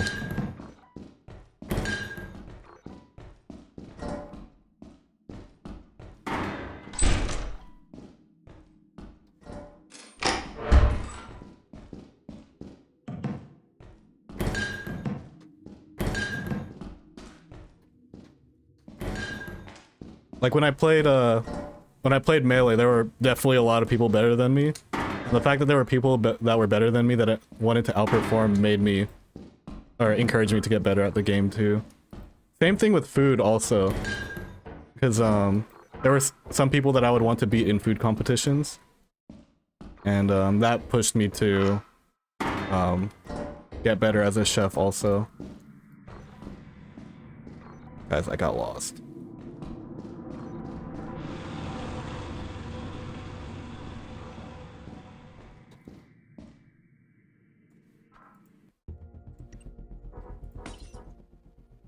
Yeah, if you understand something well enough to teach it, then that's for sure demonstration of mastery. Probably one of the better indicators of it. Like if you can help other people understand what you're doing and why it's valuable, then that's fantastic. Not that people are required to understand what you do for you to like be proud about your skill set or anything. But if like other people understanding what you do is important, then that's one way to like, or one skill set to hone, I guess. Got him better out of spite, hell yeah. That's kind of why I wanted to grow the YouTube channel in the first place. I think I've said it before, but I'll say it a bit more directly. I remember back when I was with a bunch of Twitch streamer friends, smaller stream, like, you know, quote unquote smaller streamers, you know, the ones who kind of stream for your friends and only stream to your friends. I've been a big advocate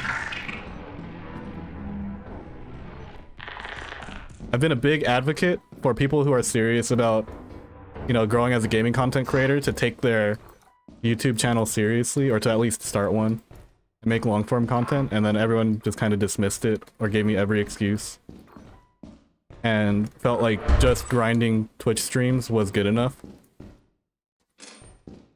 And then when Lethal Company came out and I started putting stuff out and started gaining some traction, I was like, you know what, I don't even really want to do this per se, but I'm gonna see what happens. Like I'm gonna at least get to YouTube partner and then see what numbers happen. And once I started seeing it as a real vision, I'm like, you know what, I'm gonna use this as an opportunity to prove a lot of my strategies right.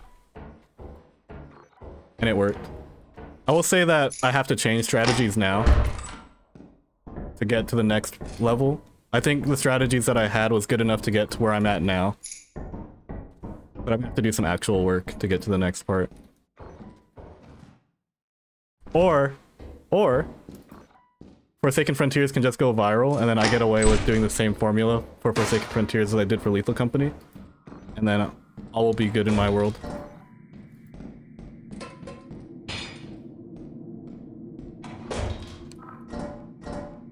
Twitch just has no organic growth. It's just not possible. People will tell me like, oh, but when I watch Twitch streamers, I intentionally look for the person with 0 to 1 viewers. And while that's true, while there are people like that, that's in the crazy minority of people. And it's just way more effective to have a YouTube channel or something for people to find you instead.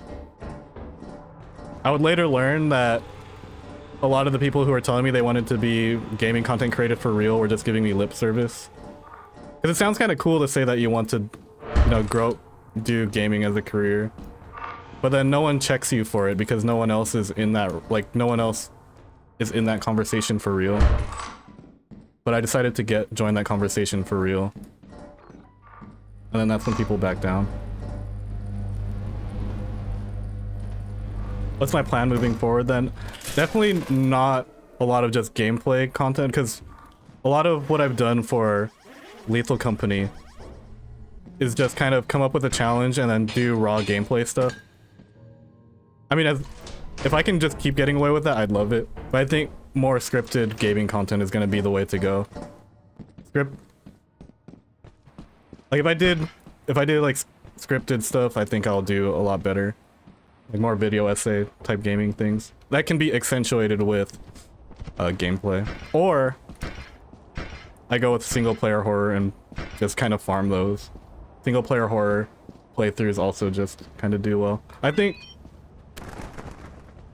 with how I've built the channel now, single player horror gameplay might work. But video essays just kind of work all the time. Guide Andy. I'm definitely going to be a guide Andy for Forsaken Frontiers. Part of my strategy is just to push Forsaken Frontiers as hard as possible, because I actually just enjoy playing that game, and I think there is a lot of potential to just do the same formula that I did for Lethal Company for that game. But that requires for people to actually enjoy Forsaken Frontiers to the point where they would want to watch someone play the game. So the more successful Forsaken Frontiers is, the more successful I will be in turn. So I have that vested interest for Forsaken Frontiers to do well. I'm not sponsored or anything by the devs to say what I say, so everything that I say is just coming from my perspective as a gamer content creator.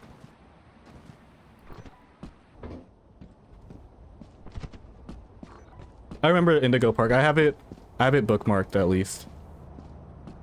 The only thing about single player horror games is that I'm not really good with horror games. Which is really funny to think about, considering that I play Lethal Company all the time. This isn't good enough. The thing about single player horror games is that the main component is the horror, and there really isn't a grind aspect to it. You're just kind of there to experience the immersive, scary curation that they have set forth for you, and that's it. And then by the time that you've gotten over being scared, you're already done with the game. And it's either you move on or you start speedrunning the game or go for challenge runs, but those games tend to not be conducive to challenge runs. How's it going, Doshirak? Welcome into the Twitch stream.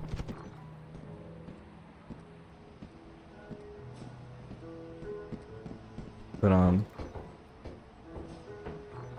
yeah. I mean, I do like, I don't know how intense I'll get with guide content though. I do like sharing cool stuff though. Cool stuff about games. Like I remember one of the main reasons why I did an experimentation only run in the very beginning of Lethal Company was because I wanted to show people this jump. Like the Hogwarts jump where you can jump through this wall and then land right there and then go down safely. That wasn't like a well-known tech back in the day, and it's also why, well, no, that's not why I did Val. I did Val because people thought it was impossible, and I wanted to show people that it wasn't. So we'll see how curated I get with guide stuff. I mean, like, I did a curate, like, a Forsaken Frontiers guide, because I, you know, really like the game and want people to do it. I did a Murky Divers guide, mostly to prove a point that guide content works, especially if you're early.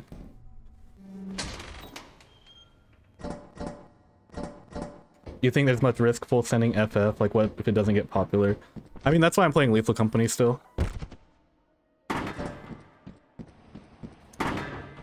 I think, I mean, just being full sending YouTube at the size that I'm at right now is just a risk on its own.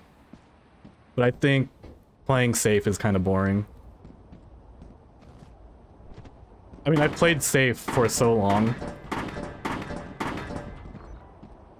But the potential to grow when you play a bit risky is a lot more than whatever 9-to-5 life I was living. Can't say it's the route for everyone, but at least it's the route that I'm gonna take, at least.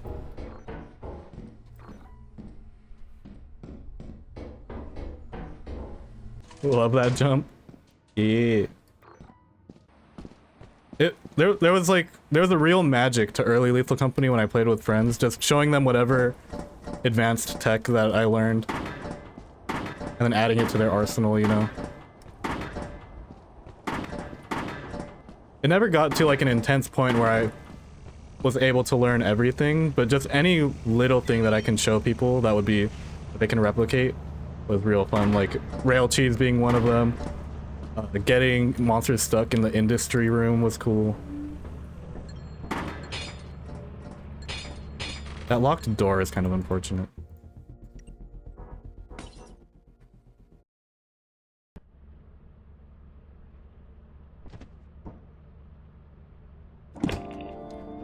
But yeah, I don't mind taking risks. Playing Lethal Company is kind of my way of not taking on the full risk. If anything, it was a blunder for me to not play and upload Lethal Company for as long as I did, even if it was only a month or so, or half a month. But I also don't think like my daily upload strategy is going to be effective for much longer, but we'll see.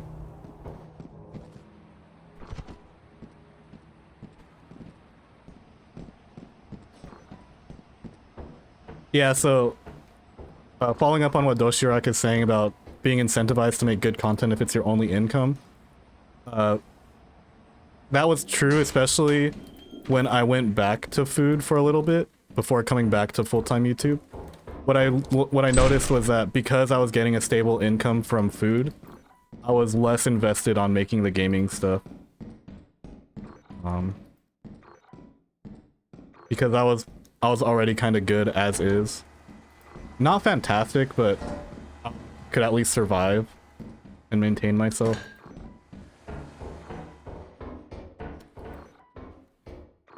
But I don't know if comfort is like being comfortable is going to be conducive to making it to the next level. Usually when in times when I find myself comfortable, I get complacent, which probably more has to do with like my own personal discipline than that being an ineffective means of growth.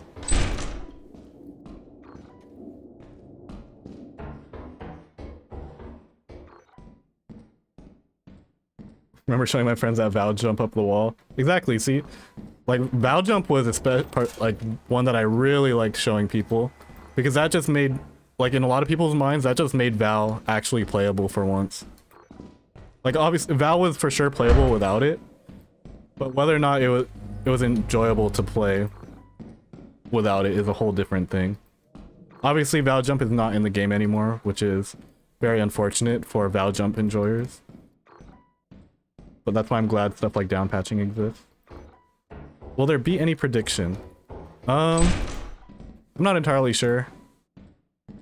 I'm like kind of going a little bit fast in the event that I actually have time to complete a run before Forsaken Frontiers, but I'm gonna start Forsaken Frontiers in about an hour now. I'm also not sure what kind of prediction to put up for this. Like, will I complete quota 1? But I've kind of just been resetting a bunch too.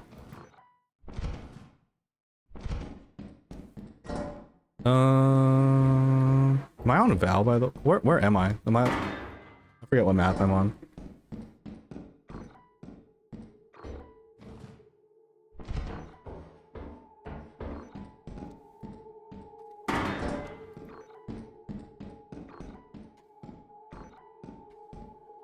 I'm gonna bring everything this way. Could have sworn I had another jar of pickles. It's fine.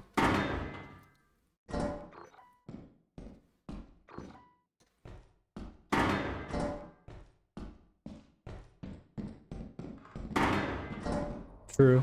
I mean, if Spin is still here and she wants to run predictions, that'll be fine. It's kind of hard to run predictions when I'm trying to speedrun too, though.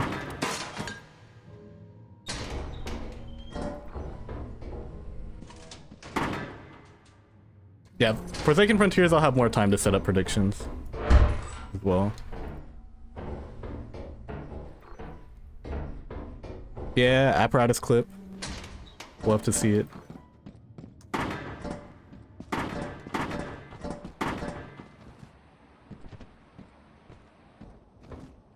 Yeah, I forgot it until someone told me earlier, or asked earlier, if apparatus clip was in this version of the game, and gave me another reason to love version 40.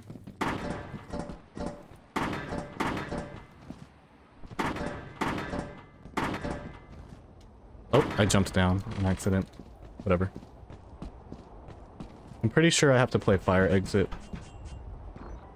for the rest of it. Does it go on my coof? Yeah, no obligation to full send a gamble. Yeah, I'm gonna figure out this jump. God damn it. It wasn't even like he was jumping, it's like he was walking up this. Okay, maybe I don't do that, because I actually have some loot potential here. How's my day going? It's about to be a lot better in about an hour or so when I switch to Forsaken Frontiers. Oh, big room's right here? Okay, this is gonna be a good rotation then. We're getting all of it. Still here just vibing on Euro Truck. Hey, let's go. That's kind of like, I think what most people do with my streams, they just kind of put it on in the background and go about their day or whatever they're doing at their computer. And I'm a big fan of that. That's another reason why a lot of like my YouTube videos are just kind of the longer unedited stuff. Because the feedback I've gotten from a lot of regulars is that they like doing that. They like putting my videos up in the background. So I keep it that way. I'm on the fence about doing multiple channels on YouTube because then going back to like splitting focus on different things. Like just managing one YouTube channel already takes a lot of focus. And I haven't yet hired anyone out to help kind of to help me with those things. I don't quite make enough to hire anyone yet. But if I ever run more than one channel, it's because I've hired people to help me with it.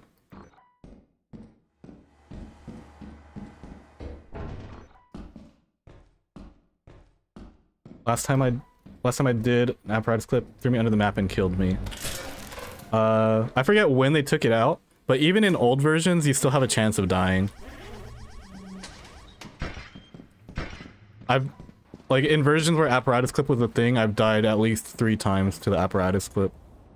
but I still go for it anyway because it's fun. And a like 2% chance of death isn't gonna stop me from doing it, not in a video game anyway. I think if there was an activity in life where there was a 2% chance of me dying, I might not do it. Like that's 1 out of every 50 times that someone dies. But I guess I have to be presented with an opportunity first to see if I'd really go for it. D50 was when Apparatus Clip was patched. Damn. That's when it started going downhill, it seems. For me, at least.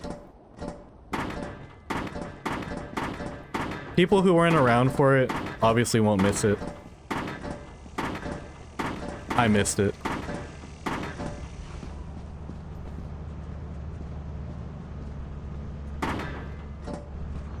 Version right before the Kidnapper Fox? Yeah, version 50.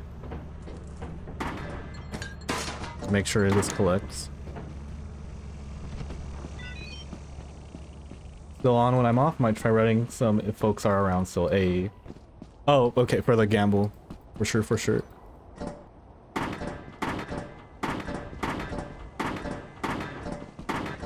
I'm so excited to play Forsaken Frontiers, actually.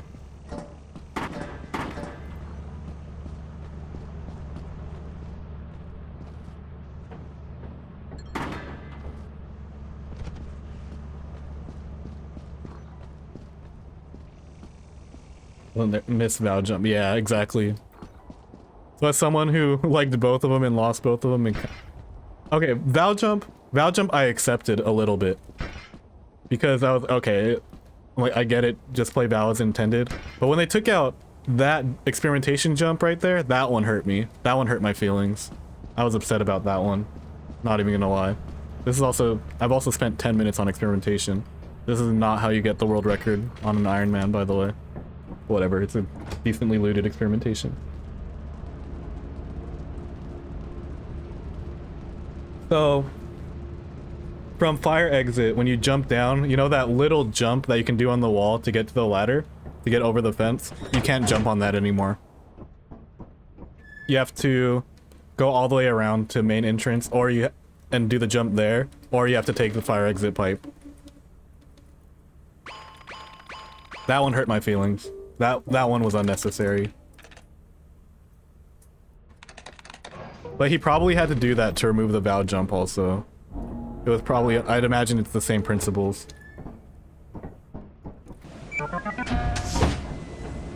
Yep. I mean, that one probably doesn't hurt a lot of people because experimentation isn't really like a map a lot of people play. Or at least like, you know, but it's a map that I play quite a bit. And that's a jump that I use pretty often since I mostly play fire exit. So that one got me. Okay, well I can't undo that.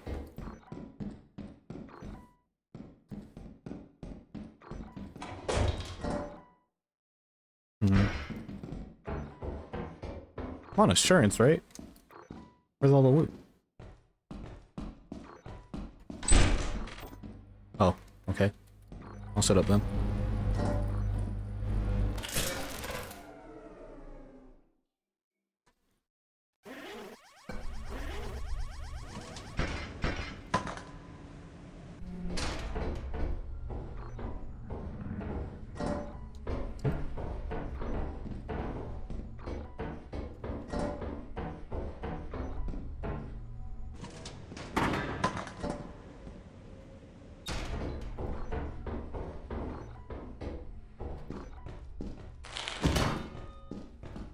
Oh.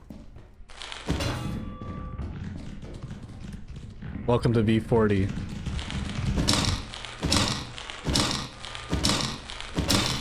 I don't mind that he took out rail cheese. That should not be in the game. But I'm gonna stay here where it is because, yeah.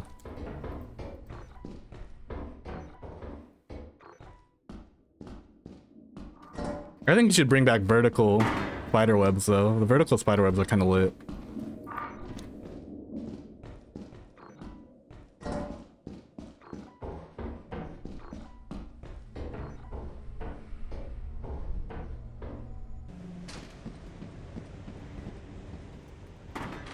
If Zeekers removes the ability for me to enter the fire exit from underneath, like I've been doing, I'm gonna be really sad. Well, actually, not really. I'm probably gonna stay in V40. There's a bounty in V40. There's no such bounty in version 64. Yeah, offense, fire, rock jump, I'm also a bit sad about. At least that one. You know, the rock jump is really only if you miss the initial jump in the first place. Like the initial pipe jump. But, yeah,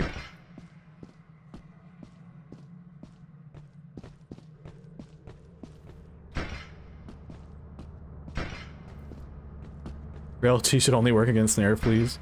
Ever since I learned that jumping just de-aggro snare fleas have been a lot less of a problem. I also watched a Lethal Company video recently, and it turns out jumping works against brackens and butlers also. Just leaving the nav mesh, I guess. Oh, and versus man-eaters too. Obviously, you still have to be careful when doing the jump tech against those guys. But it's probably a lot safer than fighting them outright.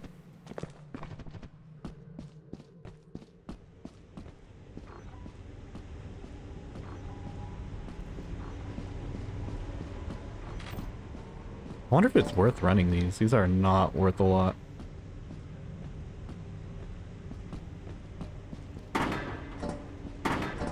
Well, every little bit counts. Especially since this might be the last attempt I get before Forsaken Frontiers drops.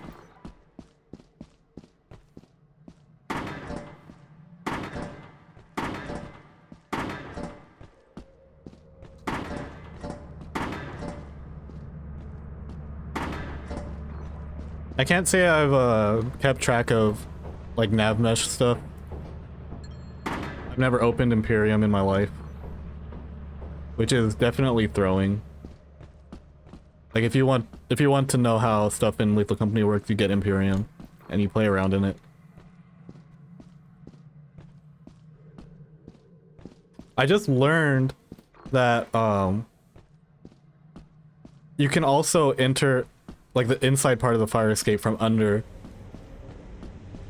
underneath also from watching a solo 10 quota run. I don't know if it works in current patch, but it works in version 40. If I see an example where I can do it, I'll probably try it. Just to show for proof of concept.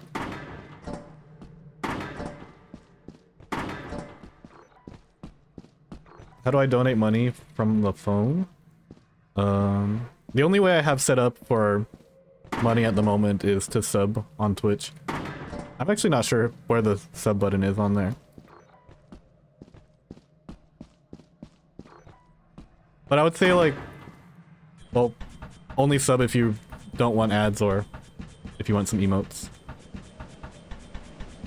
You still can enter the fire escape from below in current patch, even from the inside. I know you can do it from the outside experimentation. I guess there would be no reason for you to not be able to do that.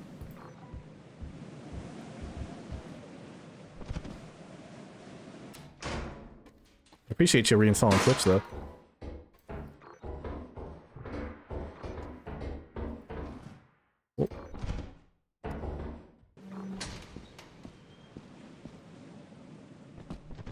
Oh wait, I think I had a stop sign up there. Well, whatever. I think it's okay. If a stop sign is the difference between me and completing a run and not, then we'll cross that bridge when we get there. But I haven't even... Well, okay, I did make it past quota 1 once. And then I got greedy on... No, I missed a jump on offense.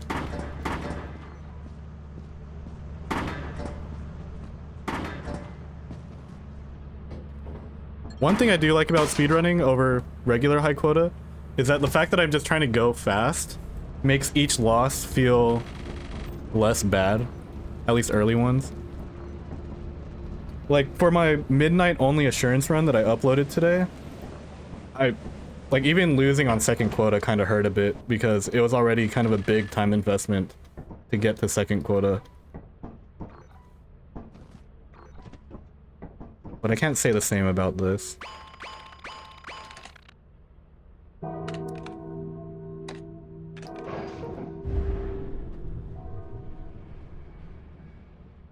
Stormy Van. Kill teammate, sell body, true. 12 objects, I got scammed.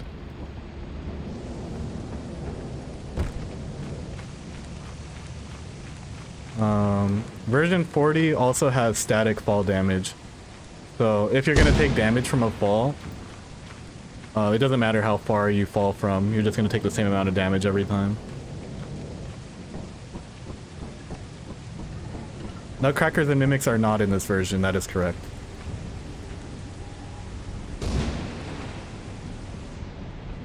I don't mind that at all. Nutcrackers not being in it is kind of an L. You know, don't have the shotgun potential. Don't mind mimics not being in here. Not that mimics are difficult to deal with, but they just kind of give me the creeps. I feel like mimics are one of the best additions to Lethal Company. Just took away the safety of being outside and being with other crew members. Obviously that's not how people feel now because there's pretty well developed counterplay to them, but back then, when no one knew how to play Lethal Company, that was crazy. Back then, it used to be going outside meant you were safe. Not anymore.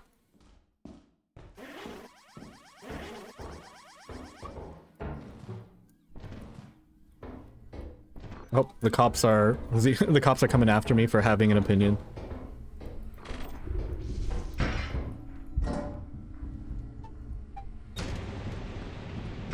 I'm gonna leave a key here.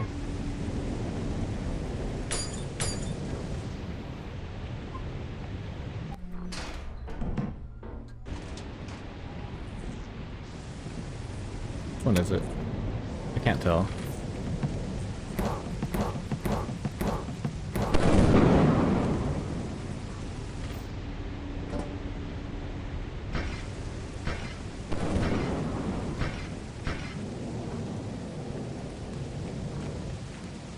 In my head, I have no problem killing nutcrackers, it's just I don't really play on moons that spawn too many of them.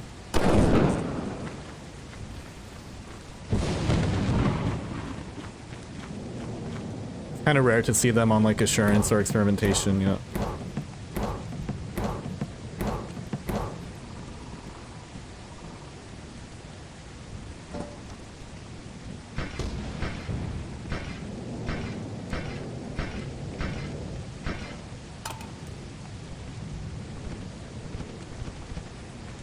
See if we get anything fire exit.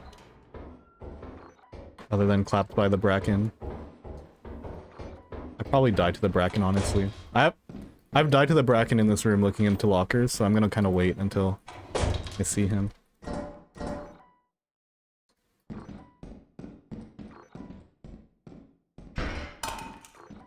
There he is. Right? Oh, what the... Never mind. There he is. Okay, with this I can probably leave.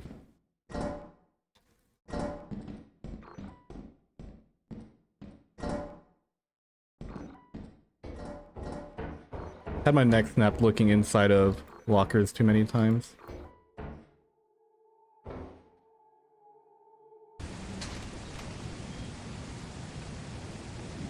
Bow jump, my beloved.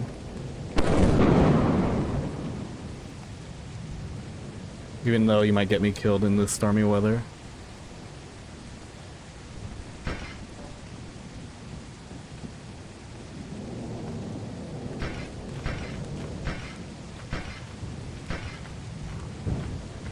Blacking on the floor. Haven't had that one redeemed in a while.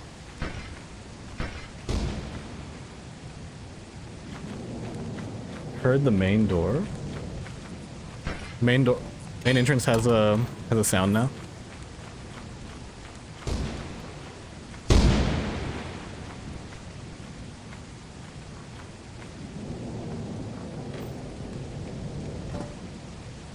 God, yield sign's so heavy.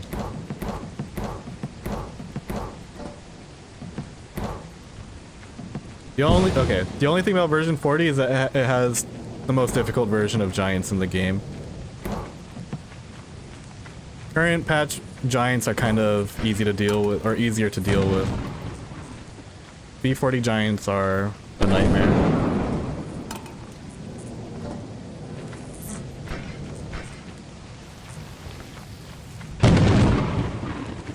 Don't ask me about my pathing or my looting habits right now. Kind of just playing it by ear.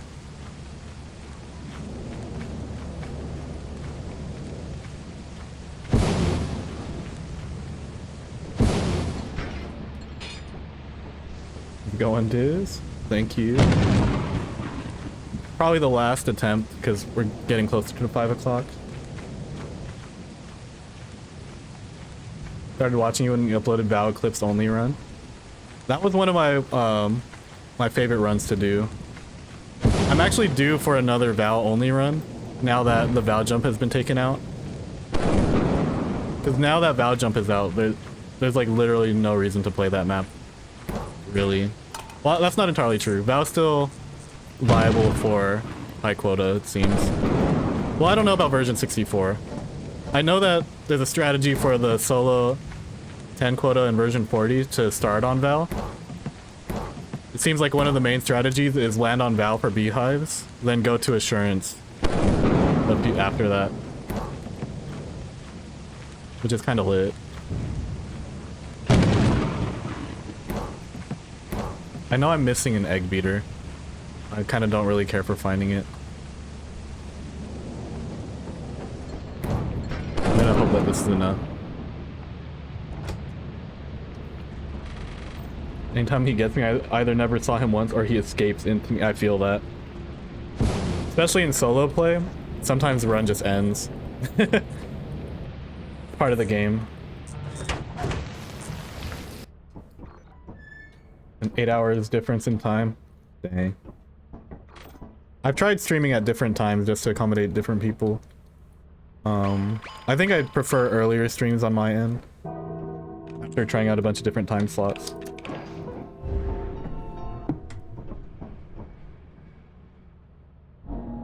Okay, we finally made it to second quota again.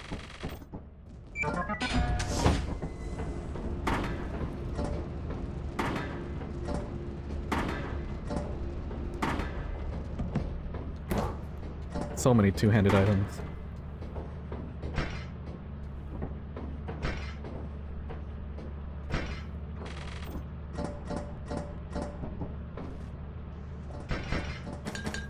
Oh, well.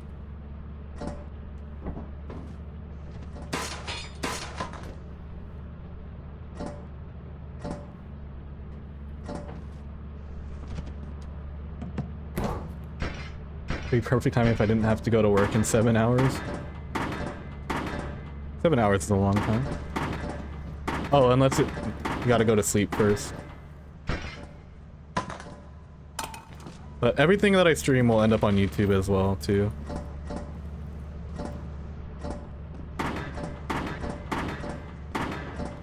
The 16 hours of Brutal Company Challenge. Shout out to Shirt for coming up with that.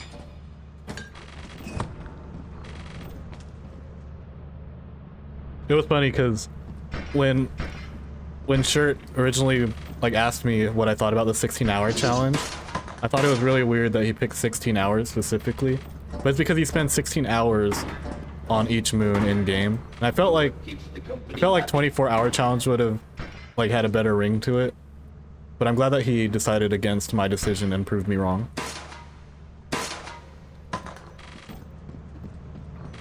That was also like the only intense shovel training that I've ever had in this game.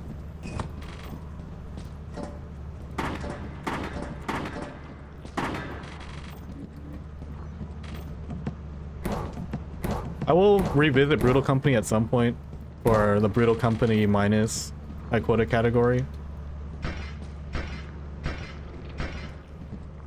You know, because I started playing modded Lethal Company now that there's a modded high quota leaderboard. Just not unsure where to prioritize it at the moment. When it comes to Lethal Company, I'm just kind of playing whatever it is I want to play on at any given time. So, but it's always like for the most part, it's going to be some version of high quota, speedrun, or Ironman. I mean, it always has been.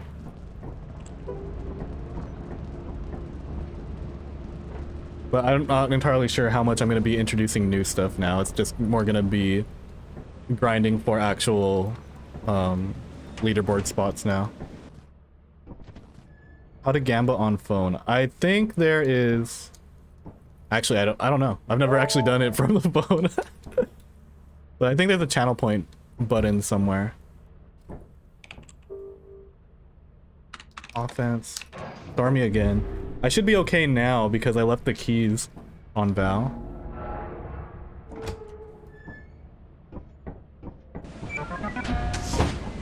Okay, just gotta make the fire exit jump this time.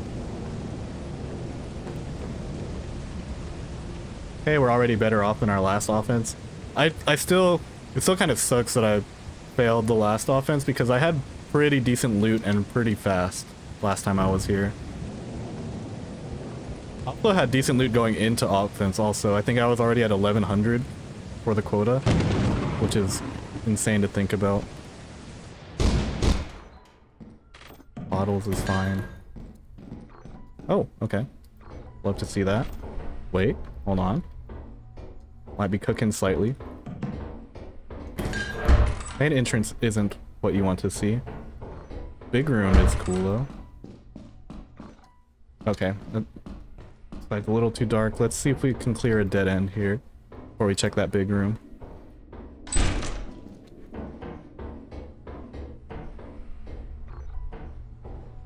If we find apparatus with an apparatus clip, that would be insane value. Oh my god, more bottles.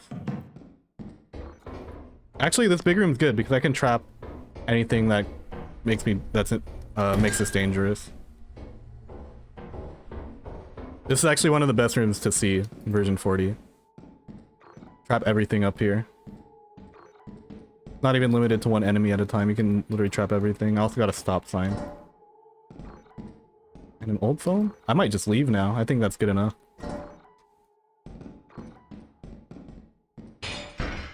I'm gonna greet it a little bit.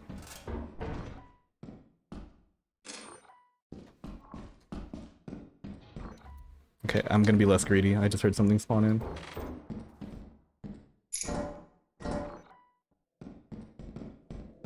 Probably a snare flea if I had to guess. Hopefully not a bracken. Close the door and... Oh my god. Alright. Well then. Like I said, it's good that we have this room. As long as I don't get... Oh! As long as I don't get bracken, we'll be okay. Wait, did I lose sight of him? Oh shit, I might have lost him. That's not good. I actually wanted him to be aggroed on me.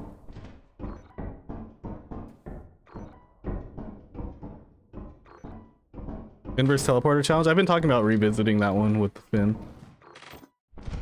It'll happen whenever I remember to.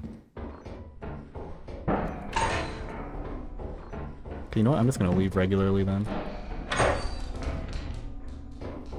You know, I don't have to trap the coil head. I can just play it normally.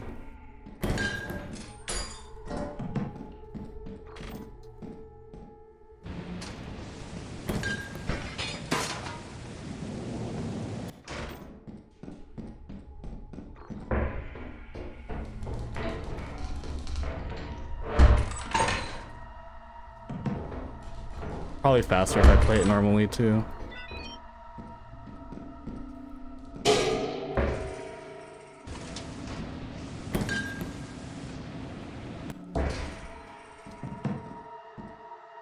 Got that reaction time.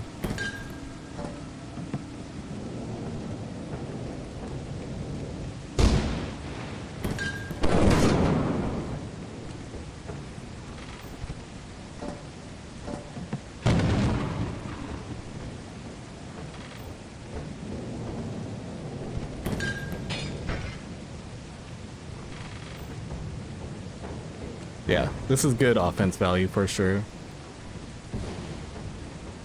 Peace out, Doshirat. Glad you were able to stop by. Have a good day at work. And have a good night as well.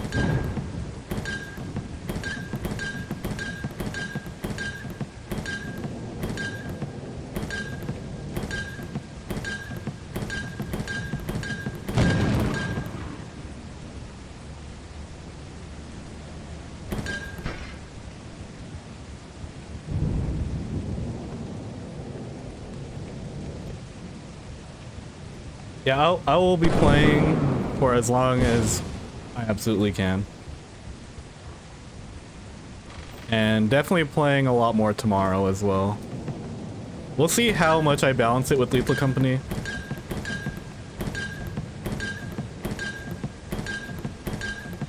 I don't intend to fully drop Lethal Company at this time. Especially now that I'm enjoying it again. But man, Forsaken Frontiers being here is kind of huge.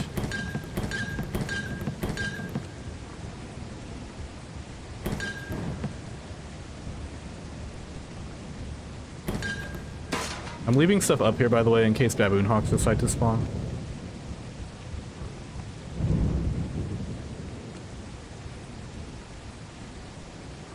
I'm excited for this playtest in particular for Forsaken Frontiers, because everything we're playtesting today should be what's in the live version.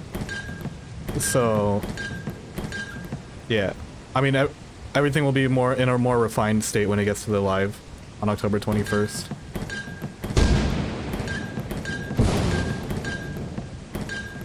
So I'll be able to make more comprehensive guides leading up to the full release. Gotta loot the president. Yeah.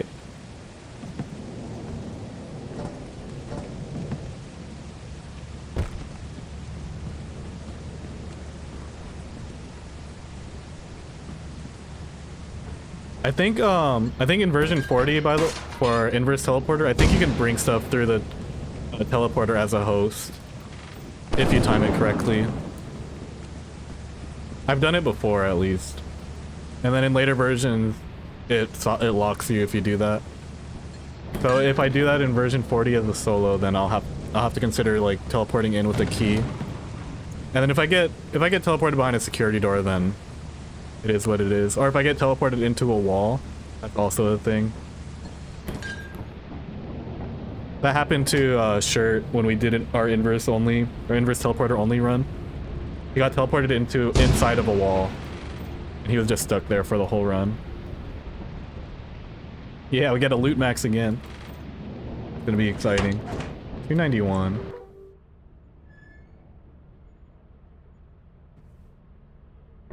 All right, we actually make it past offense this time. I have to complete the run in a minute and a half, by the way, for the world record.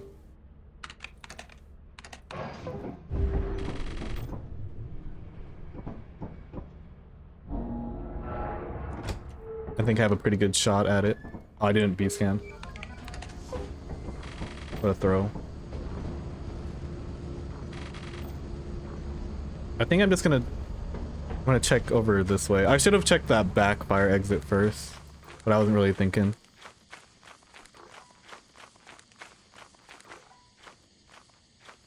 We can also just have a respectable sub 1 hour.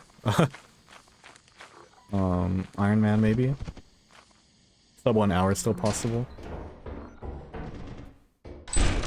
Oh. Which fire exit is this? Oh, wait, that's kind of sick. Now I can sort of check main entrance without losing too much time. That's 2 objects. I'm gonna loot just a little bit in case I get unlucky on Dine or Rend.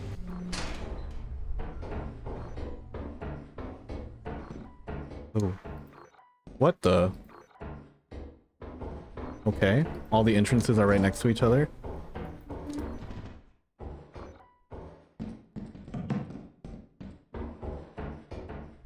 Oh wait, this is where you can go from under. Oh well, no, that's a little too close than what I was thinking of, but...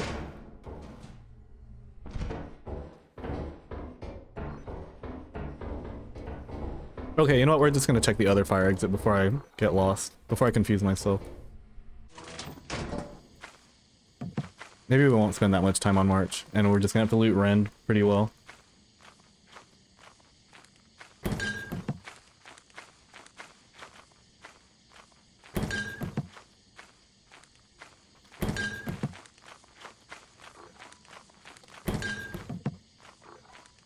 I hope I'm earning enough. It's been a while since I've done the math.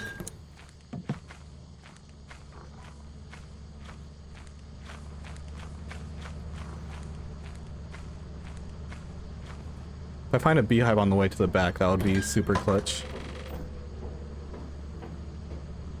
That's true, Rend is coil hell. I'm now remembering. Rend is coil hell, Dine is turret, and mine hell. Titan is heaven, basically. I believe there was a time when Titan didn't have turrets. That is V40 Titan for you. Alright, let's see how the fate of this run goes.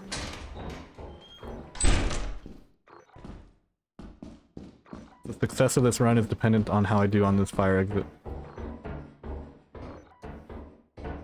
Not boding too well so far. Full right hug. But not entirely.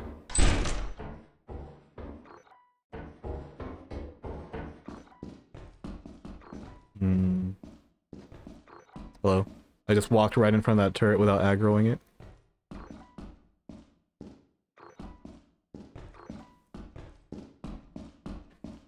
I feel like I can't get nothing on this moon. Okay.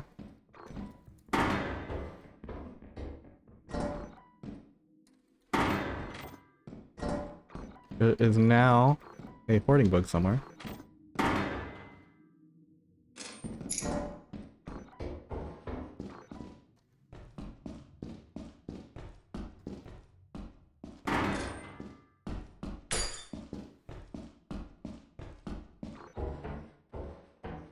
Grab this. Might as well grab both. I mean, this is all I found, really.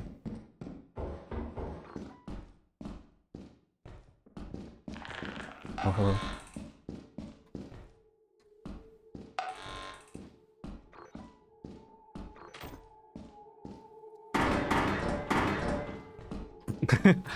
There's a world where I juggle those.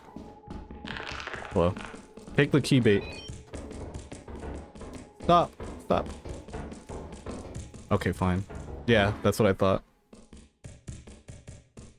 Neither of us can have it. I didn't mean to do that.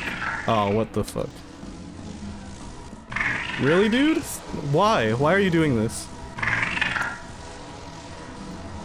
What did I do? What did I do?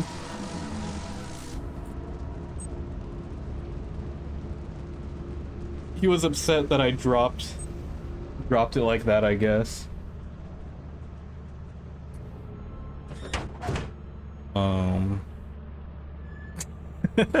Note to self, do not drop loot off the map or else hoarding bugs will hate you.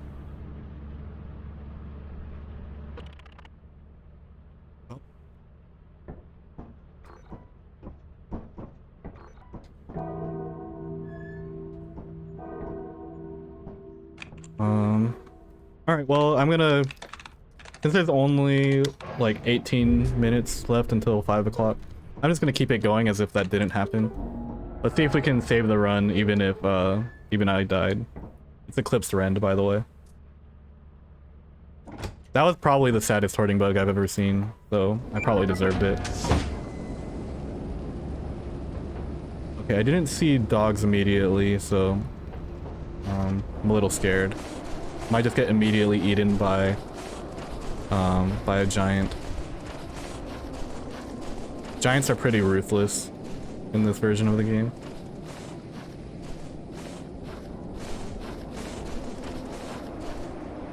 I will say that the one thing I like about new Lethal Company, or like the latest versions, is that coil heads got nerfed.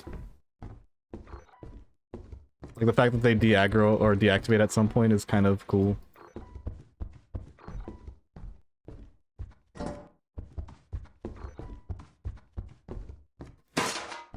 Definitely makes them more playable as a solo. Without having to like trap them or anything. I don't know if it was entirely necessary, but I don't hate all of the changes that Zeekers makes.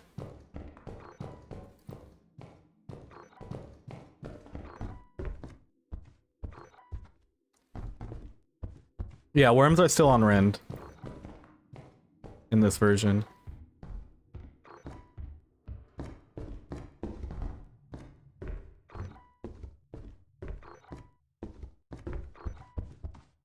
But yeah. I don't know what I think I'll take my chances with the RNG worms versus the giants. I could have, well, okay, I don't know why I looked. I have to earn quite a bit here. Oh, what the fuck? Okay. Well, Ghost Girl, Bracken, Robot Toy. This is why I play on Assurance. Assurance is way more chill.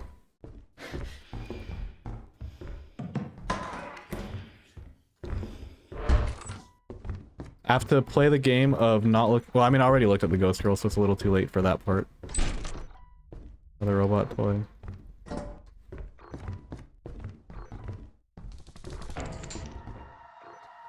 Okay. Does this work?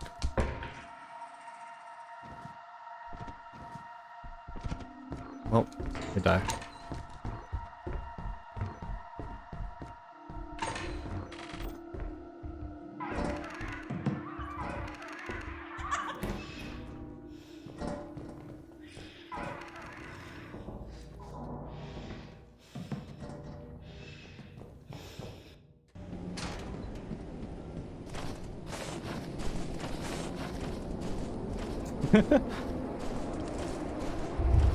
Oh, well, there's a giant also. I'm pretty sure I'm just dead, guys. Maybe I make it past this giant, actually. With enough stamina, I make it past this.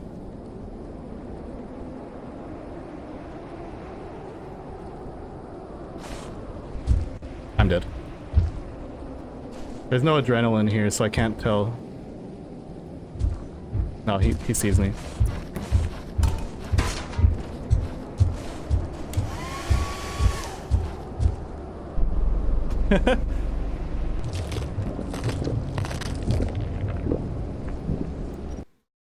Well, good news is we are that much closer to Forsaken Frontiers, so I think we're gonna end the Ironman attempts with that one. Maybe I'll revisit it. I'd rather do more assurance runs, some actual 10 quota attempts rather than this. Maybe go back to modded, because I like how the modded high quota has moons that require a company cruiser. That's kind of cool. So yeah, for the YouTube outro, thanks for watching, but I'll keep the stream going.